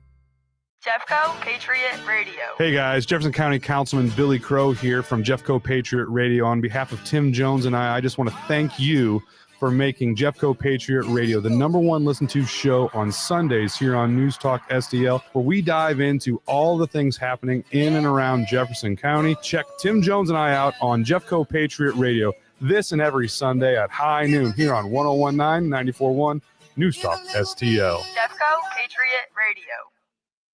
Located in the heart of St. Charles, Kevin's Guns is your family-owned destination for all things firearms. Whether you're a collector, hunter, or military enthusiast, we have it or can get it for you. From new to used rifles and handguns in every style and caliber, our friendly and knowledgeable staff is here to help educate you and ensure you make the perfect choice for your needs. Buy, sell, or browse our incredible selection at kevinsguns.net or call 636-493-1195. Kevin's Guns, where gun enthusiasts come home. Hey, Columbo here for Rockwood Charcoal. Rockwood is made from 100% pure Missouri oak and hickory, so you're cooking with the best and supporting local industry and a local business all at once. There's over 100 area Rockwood retailers. Find yours at rockwoodcharcoal.com. The Vic Porcelli Show. NPR, guess what? Got the funding, and they're going to close down operations. If they're not going to get federal funding, well, then guess what? There are plenty of radio salespeople out there in the United States who can sell time, big time. You know why they don't sell hire a sales team? Because nobody will buy advertising because they suck so bad. Oh my God! You don't see people. You're so correct. That's it right there. Vic Porcelli, live and local, weekday mornings at 9 on News Talk STL. The Department of Veterans Affairs is so innovative, it not only improves the lives of veterans, it transforms the lives of healthcare professionals who serve them with access to the latest technologies and remarkable benefits. Transform your future at vacareers.va.gov. KLGY HD3 Clayton, K270BW Bellefonte, KNBS Bowling Green. This is News Talk STL at 1019, 94.1, and always streaming at newstalkstl.com. Breaking news at Town Hall. I'm Bob Agnew in Washington. There's yet another school mass abduction in Nigeria. Armed men have attacked a Catholic school in a western region of the country, abducting some 200 school children and staff in all. That attack came as its president now vowing to step up security efforts. Here's correspondent Jennifer King. His spokesman cited security breaches in Kebbi State, referring to the kidnapping of 24 schoolgirls Monday and a separate church attack where gunmen killed 2 people. Civil leaders where the school is located say the tragedy could have been avoided if security forces had acted on information about suspicious movements days before the attack. That is correspondent Jennifer King. Friday's incident took place at St. Mary's School in the Papiri community. E.J. Antonio is the chief economist at the Heritage Foundation and says President Trump's economic policies are slowly but surely undoing a lot of damage done during the Biden years. You had all of this job growth, but it was in government where it was going to foreign-born workers, not actually native-born Americans getting employed. And today it's exactly the opposite. Antonio was interviewed this week by the Salem Radio Network. Lawyer and National Review columnist Andrew McCarthy says one casualty of releasing the Epstein files could be the loss of confidentiality normally granted to grand jury witnesses. If it becomes the thought of people that if I cooperate with the government and give them stuff about me that may be embarrassing, even if it's not criminal, what's my assurance that a year from now or 3 years from now, because a bunch of politicians in Washington decide that they're curious about it, that my confidentiality will be preserved? He also spoke with the Salem Radio Network. Big announcement involving Congress this week. Marjorie Taylor Greene, the fiery Republican from Georgia and once loyal supporter of President Trump, says she will drop out of Congress next year. She does not want to face a bruising primary after falling out with President Trump. More from townhall.com. Whether you're preparing for exams, juggling family and career, or just looking to stay sharp as you age, Think Factor is here to help. Created by the same company that makes Relief Factor, Think Factor supports sharper focus, stronger recall, and clearer thinking. It's the natural way to give your brain the daily nutrients it needs for memory, attention, and even vibrant vision. Call 800-4RELIEF. 800-4RELIEF, or visit relieffactor.com to learn more. Look, I was a little bit skeptical. I started taking Think Factor. After a few weeks, wow, my memory, my focus, my concentration, better than ever. And Think Factor results get better the longer it's taken. If you want to stay focused during demanding tasks, keep your memory strong, maintain mental energy for whatever's ahead, well, Think Factor is for you. Call 800-4RELIEF, 800-4RELIEF, or visit relieffactor.com to learn more and order Think Factor. Your first bottle is just $19.95. Think Factor. Think clearer, perform better daily. Call 800-4RELIEF or visit relieffactor.com for Think Factor. JC's Wayback Machine. It's our Thanksgiving show this week. Preheat the oven to 6,000 degrees. Don't you think that's awfully hot? Only for the turkey. Our celebrity A-list interview of the week is with Steve Martin, talking about the great John Candy and the making of planes, trains, and automobiles. Plus, 3 hours of great songs you just don't hear on the radio anymore. All brought to you by the Weber Automotive Group. It's JC's Wayback Machine. Every Saturday night, 6 to 9. News Talk STL. As you know, Vincent's is not just my favorite jeweler. Vincent's is my only jeweler. And I was in recently looking at lab-grown diamonds. These are not glass. They are actual diamonds, but they cost a fraction of a natural diamond. You can check them out at Vincent's.com, or better yet, See these lab-grown diamonds in person. You're going to be amazed at the beauty and the price. Vincent's Jewelers. VincentsJewelers.com. Hi, I'm Helene Tobler, culinary nutritionist at Body of Health Direct Primary Care. Here we do practical wellness. Dr. Randy and I have a common sense approach to healthcare. My passion is helping our members enjoy better nutrition because food is medicine. We approach problems with a lifestyle foundation and cutting-edge medical tool chest. At Body of Health, it's about being your healthiest you. If you want to experience healthcare the way it ought to be, schedule a discovery call today at bodyofhealth.com. That's bodyofhealth.com.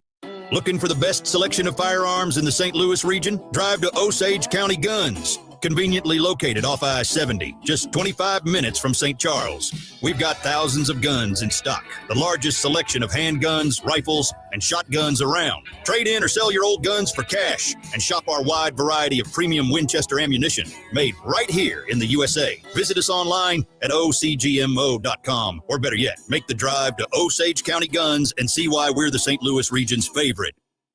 This hour, The Randy Tobler Show, brought to you by Advanced Dentistry Now. Doctors Dan Cusimano and Dr. Megan Dwyer. 636-978-0226. Or visit them on the web at advanceddentistrynow.com.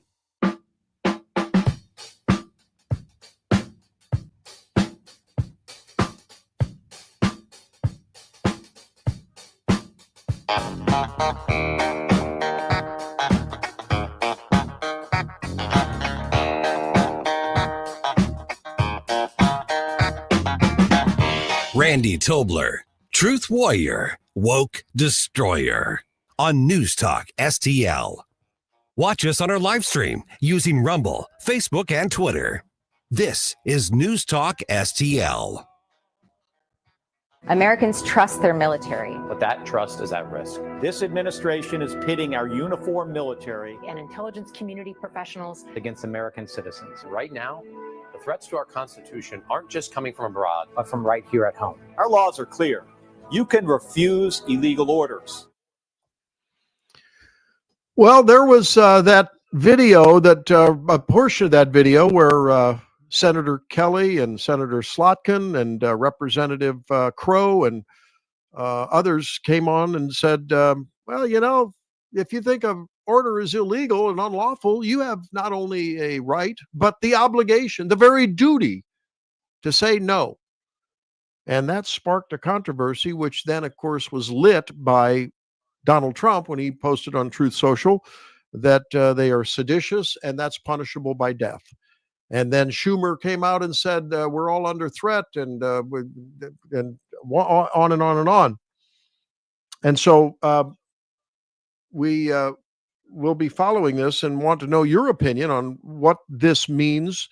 If you're a veteran, if you're maybe a spouse of a veteran, family member, maybe you have a son or daughter serving, what are your thoughts about it? There were some House representatives that had some thoughts, all of them veterans. They're Republicans. Take a listen to this. We all understand the importance of the chain of command. Troops, listen up. Any service member who refuses a lawful order is subject to court-martial for violating the Uniform Code of Military Justice. We study what's lawful and what's not lawful, and the Democrats stunt insinuating that they're illegal or unconstitutional orders.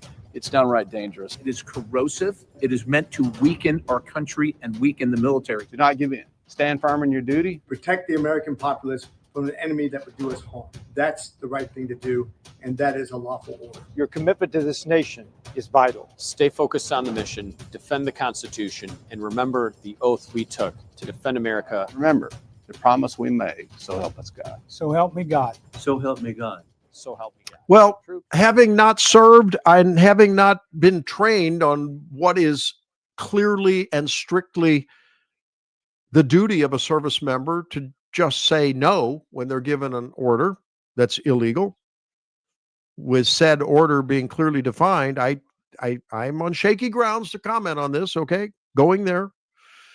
But to me, the Democrats that cut that video gave a wide berth of expectation for people to, on their own volition, basically, first of all, be divided among the military ranks and questioning if the orders are sound, because they know that those people vote as well. And then also maybe putting them at risk. I mean, they said in that longer video, the Democrats, oh, we'll have your back. Oh, yeah, right. When's the last time a politician in D.C. had your back, ladies and gentlemen? Really? You just asked, no, maybe if they gave you Obamacare subsidies or if you got some Medicaid or if you're on Medicare, even though they're not really having your back, they're stabbing you in the back. But I just think that puts military service members at tremendous risk of ending up in a court-martial situation, end up in the brig. I mean, I can't think about it any other way. We're waiting to see if Mike Brest will get in touch with us. He's with the Washington Examiner. He was actually called out and retweeted by the president on his post. He did a story on this. So it's a touchy area. I mean, because yes, you do have a duty. If your superior asks you, as I understand it, to and Mike Brest is with us now, and he's a defense reporter with the Washington Examiner. Mike, thanks for calling in. Appreciate it. No problem. Good morning. We're trying to. We played a little portion of the Democrat video with Senator Kelly and Slotkin and Representative Crow and others.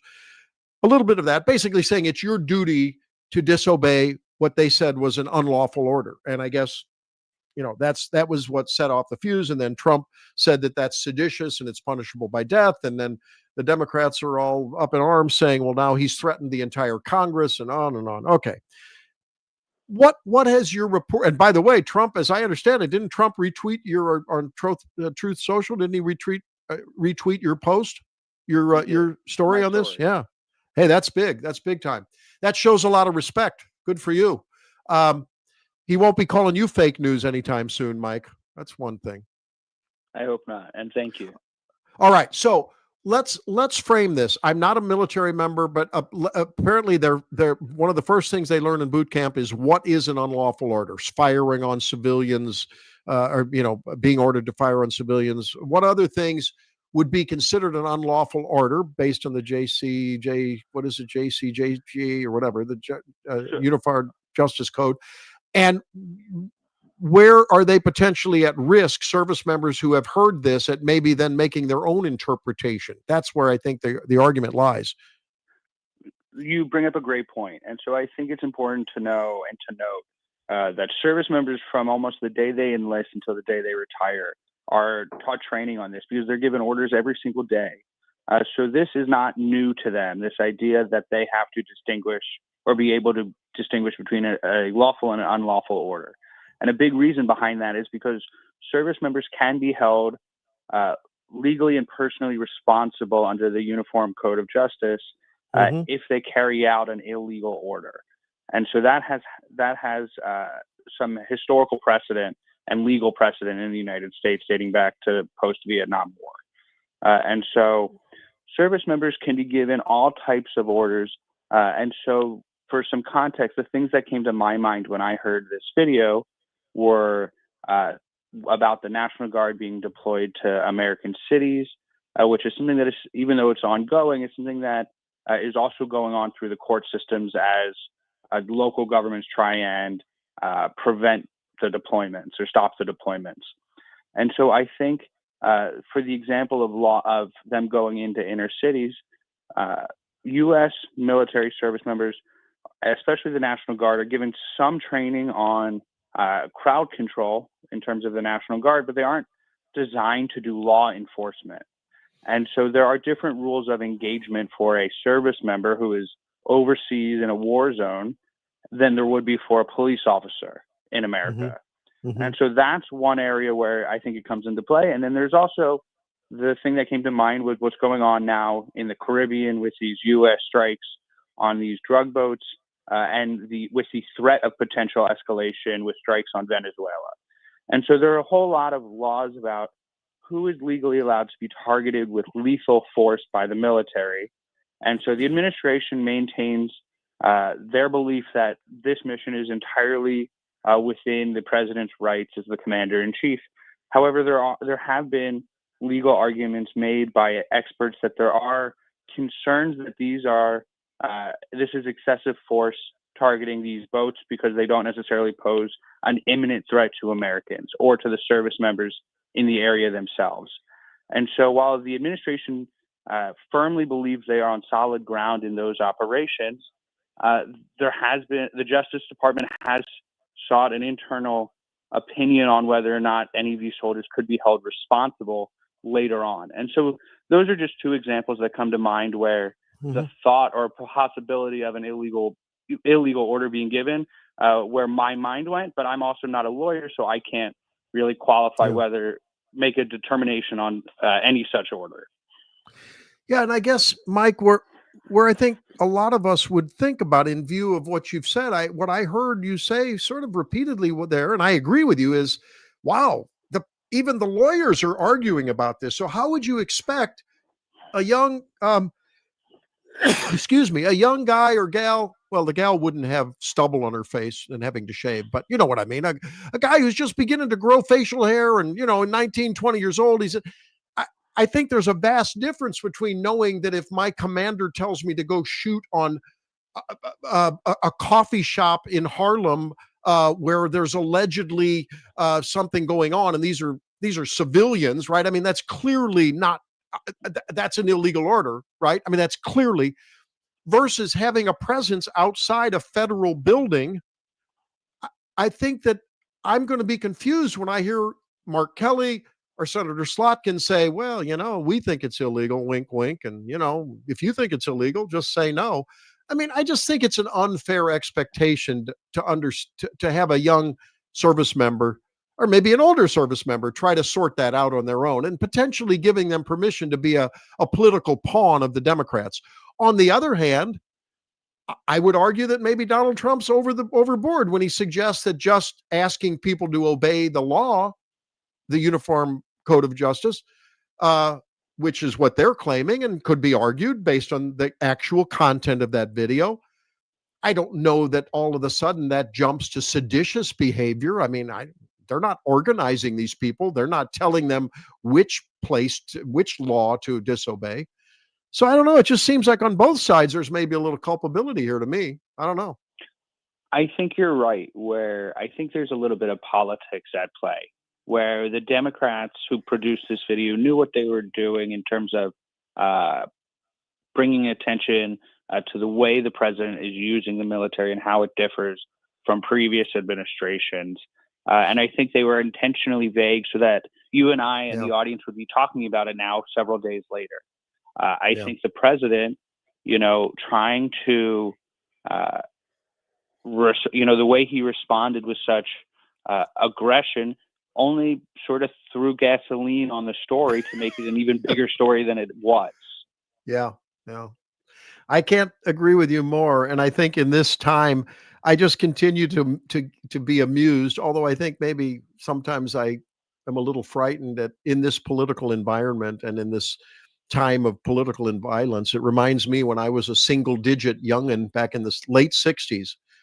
There was a time when political violence was normalized, and that being the reality, I'm just concerned about these kind of things, getting into the head of some crazy person that then starts inflicting more political violence on people. Ill-advised for folks to really get out there and take advantage of young people that might be confused, in my opinion. I think these Democrats were irresponsible. I don't know whether it's seditious or not. That's for the lawyers. But I think irresponsible is certainly appropriate. I mean, that's not out of bounds, is it? I think it is within reason to ask the lawmakers to follow up their video and say, what exactly are you talking about? What illegal orders should they be looking out for? Because it came across to a lot of people as very alarmist without any specifics or anything for them to look out for. And so I think a part of this that should also be remembered as we started this conversation is that these service members are trained in this from almost day one. And so this may have been a helpful reminder, but at the same time, this is nothing new that any member of the armed forces who's currently in or has ever served, it's not a new thing for them. They've always done this. They're trained repeatedly and continually learn how to discern illegal from an unlawful order. And so to them, this conversation is nothing new, and I don't know how much this video would change them, considering how much training they undergo. So I think. Go ahead. I think in this argument, I think the Democrats are going to lose because in the follow-up, for example, you're exactly right. And one reporter named Martha McCallum, she's an anchor at Fox News, did ask Jason Crow, Representative Crow, like 3 or 4 times, what specifically, you're exactly right, Mike. What specifically are you talking about? What order are you asking people to disobey? What circumstance? And he cited statements made during Trump's first administration, Trump's past threats to deploy troops to Chicago, general concerns about the need for military. He dodged the question, Mike. And none of them have answered the question, which I think makes them look very, very, like you say, only political about this, agenda driven, rather than, truly issue driven, in my opinion. I think at the end of the day, the president is in charge of the military and can do whatever the president sees fit within the normal constraints of the military based on Congress. And Congress has oversight of the military, and Congress has the ability to declare war in the event that the U.S. faces such a conflict or such a need to. And so there is oversight both of the military from civilians in terms of the president, who is the commander in chief, as well as Congress, which has oversight abilities. And so there shouldn't be questions about legal orders with proper oversight. And so hopefully both sides of the aisle can come together and they can do that together. All right. I got to ask you another question as a reporter. And we're talking with Mike Brest he's a defense reporter with the Washington Examiner. I really appreciate you being with us, Mike. Always great insight into the controversies of our day. Recently on an Air Force One gaggle, Trump was heard to say something and call out a reporter who was apparently butting in and asking a second follow-up or whatever to another reporter's question. Jerome, do you have that clip, J9? I'll play that for Mike. What did the president mean when he called a reporter piggy? Look, the president is very frank and honest with everyone in this room. You've all seen it yourself. You've all experienced it yourselves. And I think it's one of the many reasons that the American people reelected this president, because of his frankness. So I think the president. So that was Caroline Leavitt's answer to this incident where Trump was asked a question by White House Bloomberg correspondent Catherine Lucy, and he said, "Oh, you're fake news, piggy," and he called her piggy. And of course, it was all about fat shaming. And well, she's not overweight, from what I can tell from the online images. So people are speculating it was more of like a Miss Piggy from Sesame Street, sort of being boisterous and interrupting and so forth. How does the reporting crew react to that kind of stuff, no matter what their inner political leanings may be, or the paper or the media outlet that they report for? So I wasn't on Air Force One, but I think generally speaking, there's a level of respect in certain rooms. And so Air Force One is one of them. And so I suspect a lot of the reporters who were on the plane were probably caught off guard, in part because whenever there's a senior leader, whether that's the president, the vice president, or any of the cabinet officials are in front of the media, it's generally somewhat of a friendly competition to try and ask your question and be heard among all your colleagues. Sure. And so sometimes reporters have to try and figure out creative ways to get the attention of the subject. And so most times the subject of the questions is, fairly polite in, picking a specific reporter, hearing their question, answering their question, and then moving on. And as Caroline Leavitt said, the president is very frank. And so I do think some of the reporters in that gaggle on Air Force One were probably taken aback by the president's frankness in that moment. But I do think that is generally out of the norm, even within the president's very brash tendencies. Yeah, what he said was he pointed her finger, he was fingering her and said, quiet, piggy. Well, I imagine the reporters may outwardly sort of show some disgust, but then maybe as they walk away, sort of smile and laugh because Trump is Trump. All right, Mike, we appreciate your frankness and your honesty and your truthfulness and your authenticity in reporting. Glad you got a shout out by the president there by reposting your piece on that Democratic video controversy. Thanks so much for being with us. Appreciate it. Thank you. Happy holidays. Same to you. Quiet, piggy. and of course, the women went crazy. Oh, he's fat. Well, I expected, to be honest with you, I expected to get online and see a picture of this gal, Catherine Lucy, and maybe being, having some weight management issues. It doesn't appear to be the case. So I think I will buy the case that this was just about trying to hog all of the questions and all of the opportunities there. I don't know. Well, he certainly provides opportunity for us to chuckle and then sometimes grind our teeth and sometimes shake our head. That's Donald Trump. We'll be back with more on the Tobler Show. Stay tuned.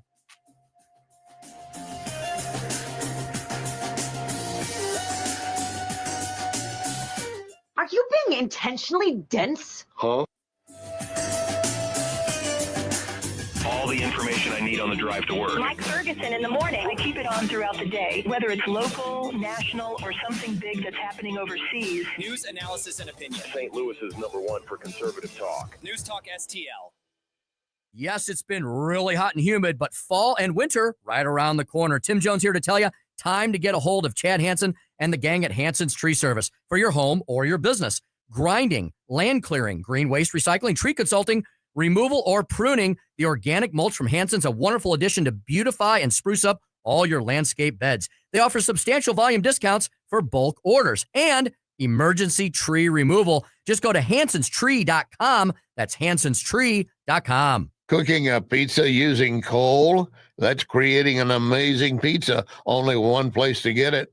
Napoli Brothers Pizza and Pasta in the district at Chesterfield. Try it. You can thank me later. Also, don't forget that Lit Cigar Lounge is just a few doors away. Top-of-the-line cigars and whiskeys. TVs in every direction. Watch your sports while enjoying your drink and smoke. LitSTL.com. Looking for treasures from the past? Discover Mimi's Antiques Attic, your locally owned and family-operated treasure hunt destination. Explore 16,000 square feet of antiques, crafts, collectibles, and designer items across 225 unique rental spaces. Open Monday through Saturday, 9 to 7, and Sundays, 10 to 6 at 1000 Warrenton Shops in Warrenton. Mimi's Antiques Attic, where every visit uncovers new treasures. Tim Jones here. I am beyond thankful this Thanksgiving season for God, family, friends, country, and all of you in News Talk STL Nation. Hi, it's Ken Williams, and for this Thanksgiving season, I'm most thankful for good health for everyone, my family, my friends, and you. News Talk STL, celebrating family and friends this season of Thanksgiving. Brought to you by Best Buy Flooring, DeGregorio's Food Products, and Golden Chicken. Public schools, like public libraries, should be free and open to all. Open enrollment allows parents to choose the school that's the best fit for their children. Maybe another school has a wider curriculum, is bigger or smaller. Maybe a kid is being bullied and would be more comfortable at another school. 75% of parents favor open enrollment. Open enrollment programs now exist in 43 states, and Missouri should join them. Our next door neighbor, Kansas, has one of the strongest open enrollment policies in the nation. Kansas parents are trusted with choices and options, while Missouri parents must move out of their home to change public schools. And it's a trend. Nationwide, the percentage of students going to their chosen public school has steadily increased. Assigning kids to schools based on their zip code is the old way. Open enrollment is a better way. Learn more at showmeinstitute.org. The Show Me Minute has been brought to you by Show Me Institute and Show Me Opportunity. On the next Larry Connors USA. The story behind the story of the great rattlesnake roundup. Larry Connors USA. Now, weeknights 6 until 8. On News Talk STL. I couldn't sleep at all last night. Just thinking of you. Baby, things weren't right. Well, I was tossing and turning and tossing and turning all night. I kicked the blankets on the floor, turned my pillow upside down. I never did before, because I was. This is Larry Connors. Right now, you're listening to Dr. Randy Tobler. Informative, engaging, enjoy. And I invite you to listen to the Larry Connors USA Daily Report, Monday through Friday at 6.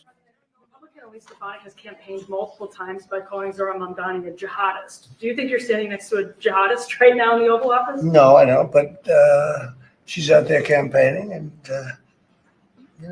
you say things sometimes in a campaign. Isn't that sort of She's a very capable person, but you really have to ask her about that. But I don't particularly. I think I met with I met with a man who's a very rational person. I met with a man who really wants to see New York be great again. And I can say again, because New York was great. Why did you fly here? Aren't trains greener?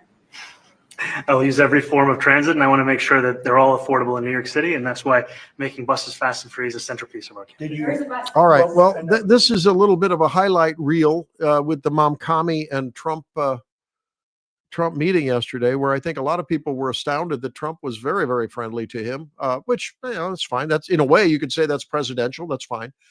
But in contrast to what he said about Mamdani just a week or two ago about him, communist, and, Mamdani, on the other hand, is moderating in his talk. I want a better life for the people of New York City. And so you see moderation in both parties' rhetoric, at a time when I think there's a lot of questioning about how are conservatives, the conservative movement, if that still is embodied by MAGA. I'm not sure that those two always line, but let's say they do for the point of conversation. How are they going to handle this upsurge in socialist mentality and sentiment among young people? 2/3 of them think that political violence is okay on the one hand, and socialism is really a groovy thing on the other hand. There you go. A nice 70s term. I thought I'd throw it in there just for Jerome. So, Jerome, it's an interesting time. Both of them are populists, I think, more than they are. Well, I think Donald Trump is a populist more than a conservative. Fair. I think that's a fair comment. And that's not necessarily a bad thing, but he's a populist. So is Mamdani, just coming from the communist end of the spectrum. What are you hearing among young people in their chatter about the political winds and their way they're blowing in ahead of the midterms and beyond that, the 28 election? Well, when it comes to some of President Trump's own proposals, they're not exactly the most free market capitalist. I mean, let's look at the fact that you put a tariff on goods that are being imported, which is basically passed on to the consumer as an importation tax for us to pay. And then when you have enough revenue going, the idea was to give people under a certain tax bracket a $2,000 rebate check. That just sounds like redistributing the wealth. I mean, that's socialism. Yeah, quite literally. Socialism. I mean, there was the caps on certain things that he wanted to do. He wanted to have a bare minimum level for the cost of something to do with agriculture to be competitive. So he's not exactly against some of the socialist ideas of a command economy. I think that the from both the right and the left wing people that are my age and a little bit younger that are that I'm in contact with, they don't really, I think, see the panic red alarm sort of thing we see going on. I mean, I've seen some of the old guard folks that are like, well, we have a Muslim in the White House, but when the president of Syria, who was an actual Al Qaeda member, he was an actual ranked Al Qaeda member who also founded a jihadist group on par with ISIS that was fighting back in Syria. He got invited to the White House and nobody was panicking. So I don't know. I think we, as a younger generation, it's a little confusing of why Mamdani, who is a legal U.S. citizen, which apparently legal immigration is supposed to be something we all champion and celebrate, but he is a legal U.S. immigrant who got elected by his constituents, and he does have some very socialist radical rhetoric, but it's not that much different than Bernie Sanders or AOC.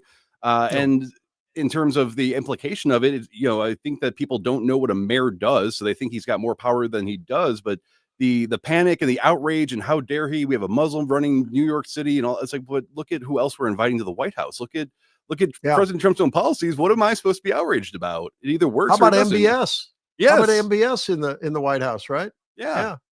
Okay. So here's the thing. You're right. Now let's talk about, for instance, drugs. I know enough about the drug thing. I'm talking about pharmaceuticals. I don't know anything about the other lame drug kind, thing. not the cool kind, right? Never been to a dispensary in my life, and I don't see myself going there soon. But Good you on never you. know. So, by the way, dispensaries are popping up everywhere. I'm a little concerned about that. What's wrong with the American culture that we all need to now add another mood-altering, mind-altering substance to our self-medication for our woes? But that's a conversation for another day. So recently, there's been these high-profile Oval Office events where Trump has CEOs, executives of Pfizer and Novo Nordisk and Lilly and everyone. Oh, now they're going to bring those in, and now we're going to have, a favored nation status pricing. Why not just let Americans buy their pharmaceuticals across the globe? There's an FDA restriction that you cannot buy a pharmaceutical from overseas, although there are ways to do that, and people regularly do that. They used to do it from Canada. Canada now, because of the tariff situation, you can no longer do that at the same affordability level. I'm not advocating that because it would be illegal for me to advocate that, but I have patients who do that because they can't afford the prices here. They're the same pharmaceuticals. Why do we need another Trump RX and a strong arm Pfizer and do this and have a big? No, be a free market guy. Let us buy our drugs willfully, and if we get a drug that's tainted, shame on us. But if it's approved by a Canadian FDA or by United Kingdom FDA or by some other government, what is wrong with letting buyer beware and get there? Say, doctor, I want to buy my drug from a foreign distributor, and I can get it a lot more affordably. Just give me the prescription and I'll send it in. I'm like, okay, I can't vouch for that. The FDA says you may be getting a drug that may be tainted or not, but that's your business. You're a free person. Do what you want. Okay. I don't understand that. So by that logic, then, if I'm claiming to sell miracle MS pills out of a back alley and somebody that has a loved one that has MS comes to me and buys it, that's just buyer beware. I get where you're going with that, and but I think there needs to be a higher standard. There needs to be something when somebody like Pfizer is literally lying about, and they paid the largest medical fraud lawsuit in history just before 2008, 2009 ish. But there's a level of an expectation that if you are a medical professional, if you are recognized as a licensed pharmaceutical distributor or dealer or provider, that you're not going to be peddling snake oil. And I mean, of course, there can be bad batches here and there, but let's say the UK, if they're not having the same level of quality control that we do, and they're importing stuff from India or from China or from any of these other places that they don't really care what they're selling to people abroad, then I don't think that's buyer beware. I think it should have. But that's not true. Oh? No, I mean, like a lot of these Canada distributors they're bricks and mortar Canadian pharmacy houses that will distribute through, there's a coalition, there's a professional organization or an industrial organization or whatever of the Canadian pharmacies. And I'm not advocating for them. I'm not saying that I endorse that, okay? But there are legitimate, the equivalent of Canadian FDA approved pharmacies. And they are distributing approved by another government stuff through mail houses to Americans. It's going on. It happens. Now, I'm not saying this is some shady, Inuit, native Alaskan that's brewing up some antihypertensive in their backyard. No, these are legitimate houses who are willing to sell legitimate medications by some government-sanctioned authority, albeit another government. But I think we'd agree that the Canadian government probably is a reasonable regulatory environment, right? Wouldn't we? I mean, it's reasonable. No, but by the way, I'm against medical licensure as well. I agree with the Cato organization there. I'm a board certified OBGYN, therefore I'm a doctor who has passed, years of training. I regularly have to get recertified by my professional organization, right? Mm-hmm. That ought to be good enough for people, in my opinion. The state of Missouri licenses me, but all that does is just protect patients from doctors that aren't dispensing strychnine. I mean, really, it's a minimal bar you need to pass. So all that licensure in general does is just raise prices for things and protect mediocrity. It doesn't celebrate.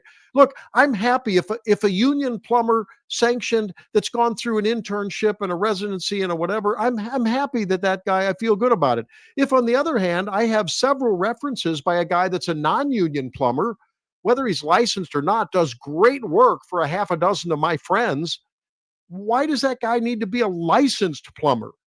I'm just asking the question. I think I worry about too much government oversight. It leads to the notion that government's going to take care of you around every corner and eliminate every hazard and then pay every bill. That's the next step, and that's where we're at. I already think we're at socialism.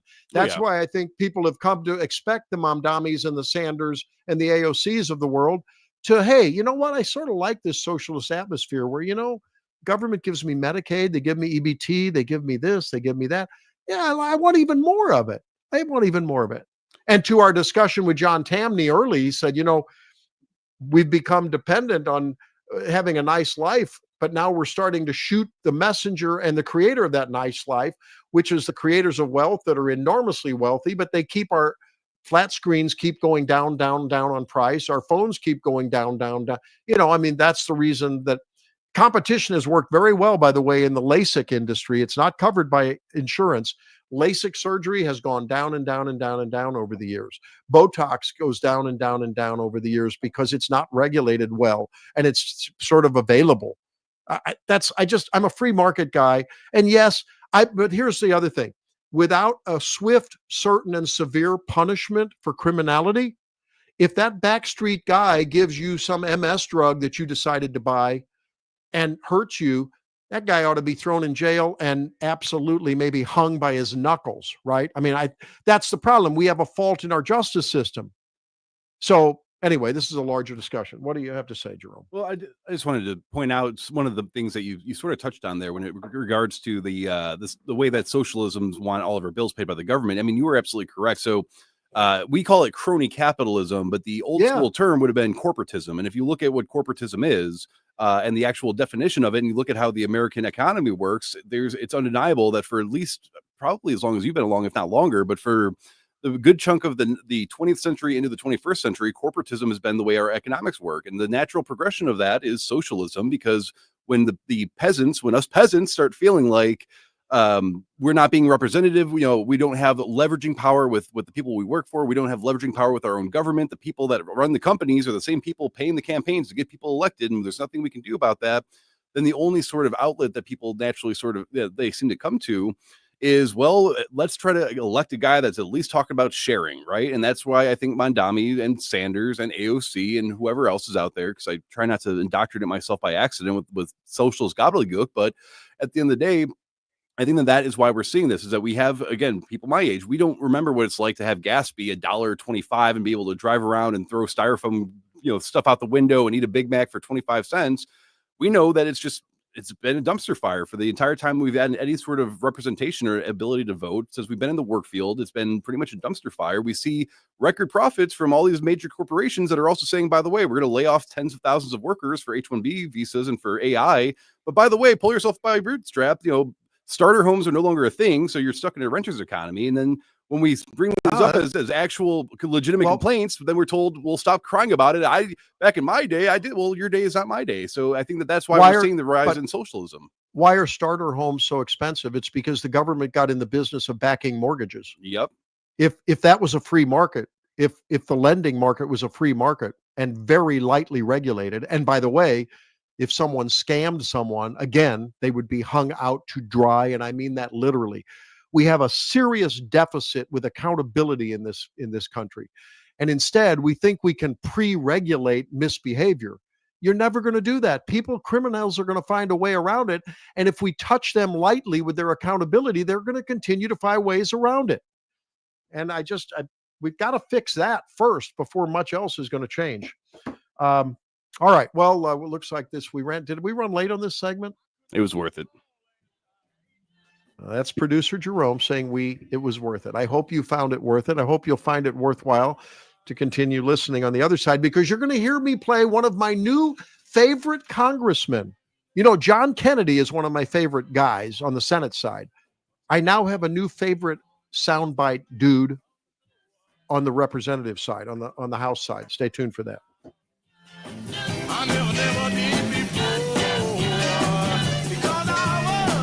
Have you thought about, I don't know, not doing that?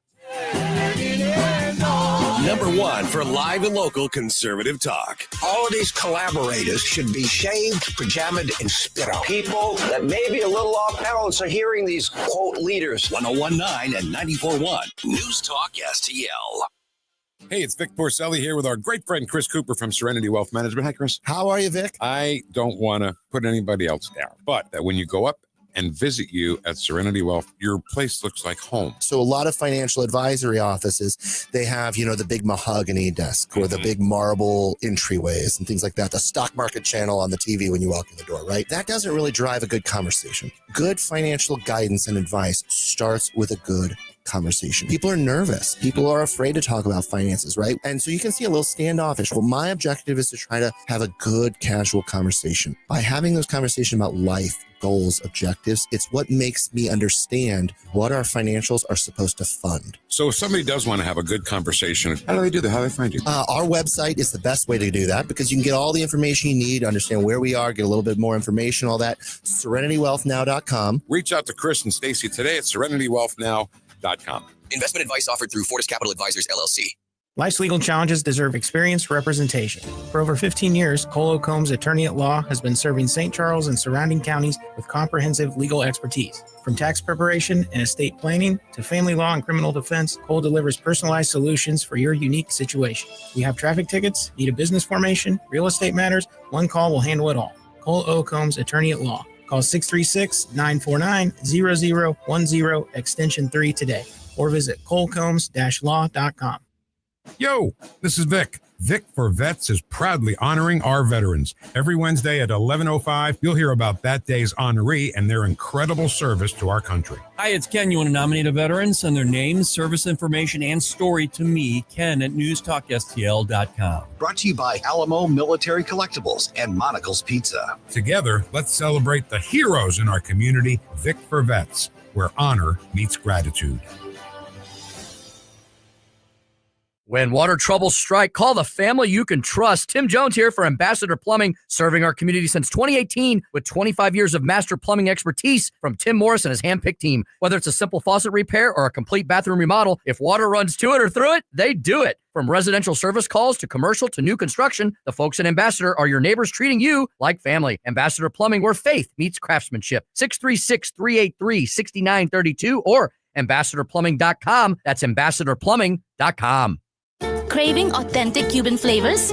Come home to Havana 1961, where family recipes passed down through generations come to life in every bite. From chef and owner Mama Maria's famous Cuban sandwiches to classic entrees bursting with bold, fresh flavors, we bring the warmth and tradition of Havana right here to Missouri. Havana 1961, where great food, culture, and community come together. On Main, in St. Peter's, or at Havana1961.com. We welcome you like familia.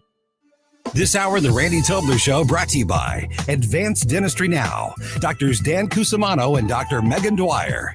636-978-0226. Or visit them on the web at advanceddentistrynow.com.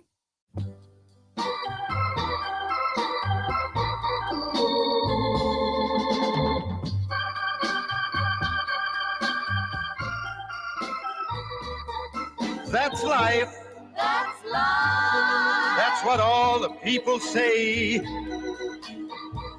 You're riding high in April, shot down in May.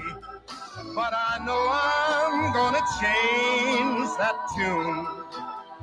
Hey, it looks like you like to get up early, so Monday through Friday, listen to me from 5:30 to 9. Mike Ferguson here, and you are listening to The Randy Tobler Show right here on News Talk STL. Well, here we are on this this show before Thanksgiving, so we're gonna beg you, get on our knees metaphorically here, and beg you to team up with the St. Louis County Republican Central Committee and benefit Feed My People. This food drive started a week or so ago, and it goes through December 21st, right before Christmas. Now's the time to really give thanks. There's not enough gratitude in the world, is there? I just maintain that. So you can drop off your food goods at all three Bartolino's locations, both Chris's Pancake and Dining locations, all three Michael's Flooring outlets. Learn more about it on the newstalkstl.com website. Make sure you stay in touch with us on the app, too. It is one of the most robust apps I have ever seen in my life. I mean, it is really, really good. I listen to it all the time. I'm mowing the lawn and I'm listening to it through that. And I know more and more of you listen through the app. It's a good one. Some apps are pretty, they're just lazy. This is a good app. This is a good app. So do that and then get online and make sure that you learn about where you can drop these various items off and participate in the food drive. There's no doubt Wall Street's prospering, Main Street isn't, and you can help out Main Street by helping out Feed My People with our food drive. Well, we talk about John Kennedy a lot, Jerome, and he gives us some great opportunities. He's just got that way of just dropping a line that just makes you chuckle and drives a dagger silently into the other side, right? It's always good. But Tim Burchett from Tennessee has really risen to the top of my favorite list in terms of congressmen and women who really can spin a nice little colloquialism. Here he is the other day with a couple of Democrats, including Jayapal behind him. And there's really some bipartisan support for putting the kibosh on insider trading from Congress. People. Pelosi's made bank big time. And there's that Pelosi Act that Josh Hawley has been sponsoring. And I know that Tim Burchett's on that too. Here's what he had to say the other day a little bit about that. And this is, everybody talks about this place being a dadgum swamp. It's not a swamp. A swamp is something cool God created. It filters water. Animal life lives and flourishes around it. This is a sewer. This is created by man, and it needs to stop. We've for years, Congress has been using hardworking American taxpayers' money to get rich. Dadgum, it's got to stop. America knows what the heck's going on. Everybody wants to knock Pelosi. Heck, she's not even in the top 10. Get on that Unusual Whales site. This is pathetic, folks. Okay, that is a congressman calling out his peers. And it's just so refreshing to have him say what we all know. And maybe it's not true of every congressman. I don't want to believe that. I don't think it is. But the more powerful they get, the more influential they are, the truer that is. And again, I'm going to beat the desk.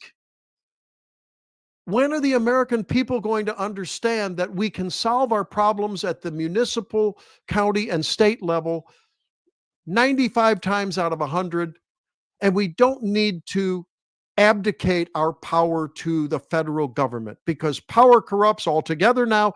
Power corrupts, and absolute power corrupts absolutely. We see it time and time again, over and over again on both sides of the aisle. And there's Congressman Burchett calling it out. Listen to more as he's standing there wearing his Carhartt jacket over his suit. I love it. On the taxpayers' dime for too dadgum long, and it's got to stop. This place is crooked and is as crooked as a dog's leg. That's an old East Tennessee saying, but it's the truth. And it needs to stop. America knows what's going on. We're in committee meetings. We hear things before y'all do. We can make those connections. When you see a member of this body making 400, 500, 600 trades a year, you know something's wrong. Everybody ought to do like I do. I got my buddy Tommy Seiler who invested in my mutual fund. I ended up having to cash it out because my daughter's going to school. I'm not a wealthy man.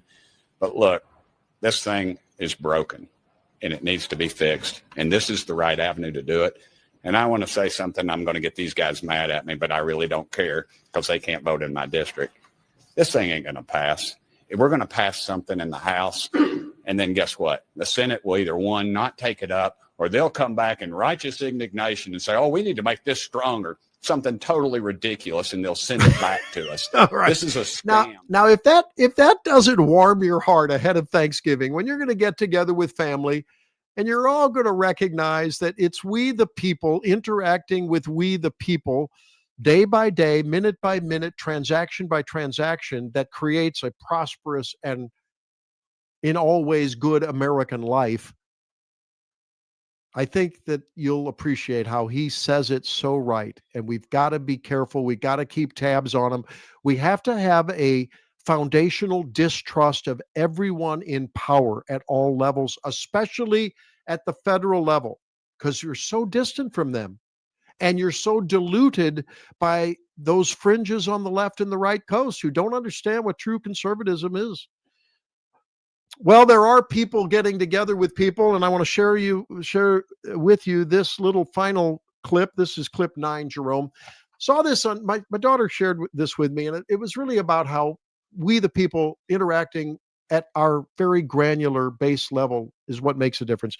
This is a street group of doo-woppers, bunch of black guys with a white guy playing the bass, and this white gal walks up and starts singing, and it just warmed my heart and made my day. This is our Thanksgiving gift to you as we head out today. Hope you have a fabulous Thanksgiving, and we'll see you next time on the Tobler Show. Listen.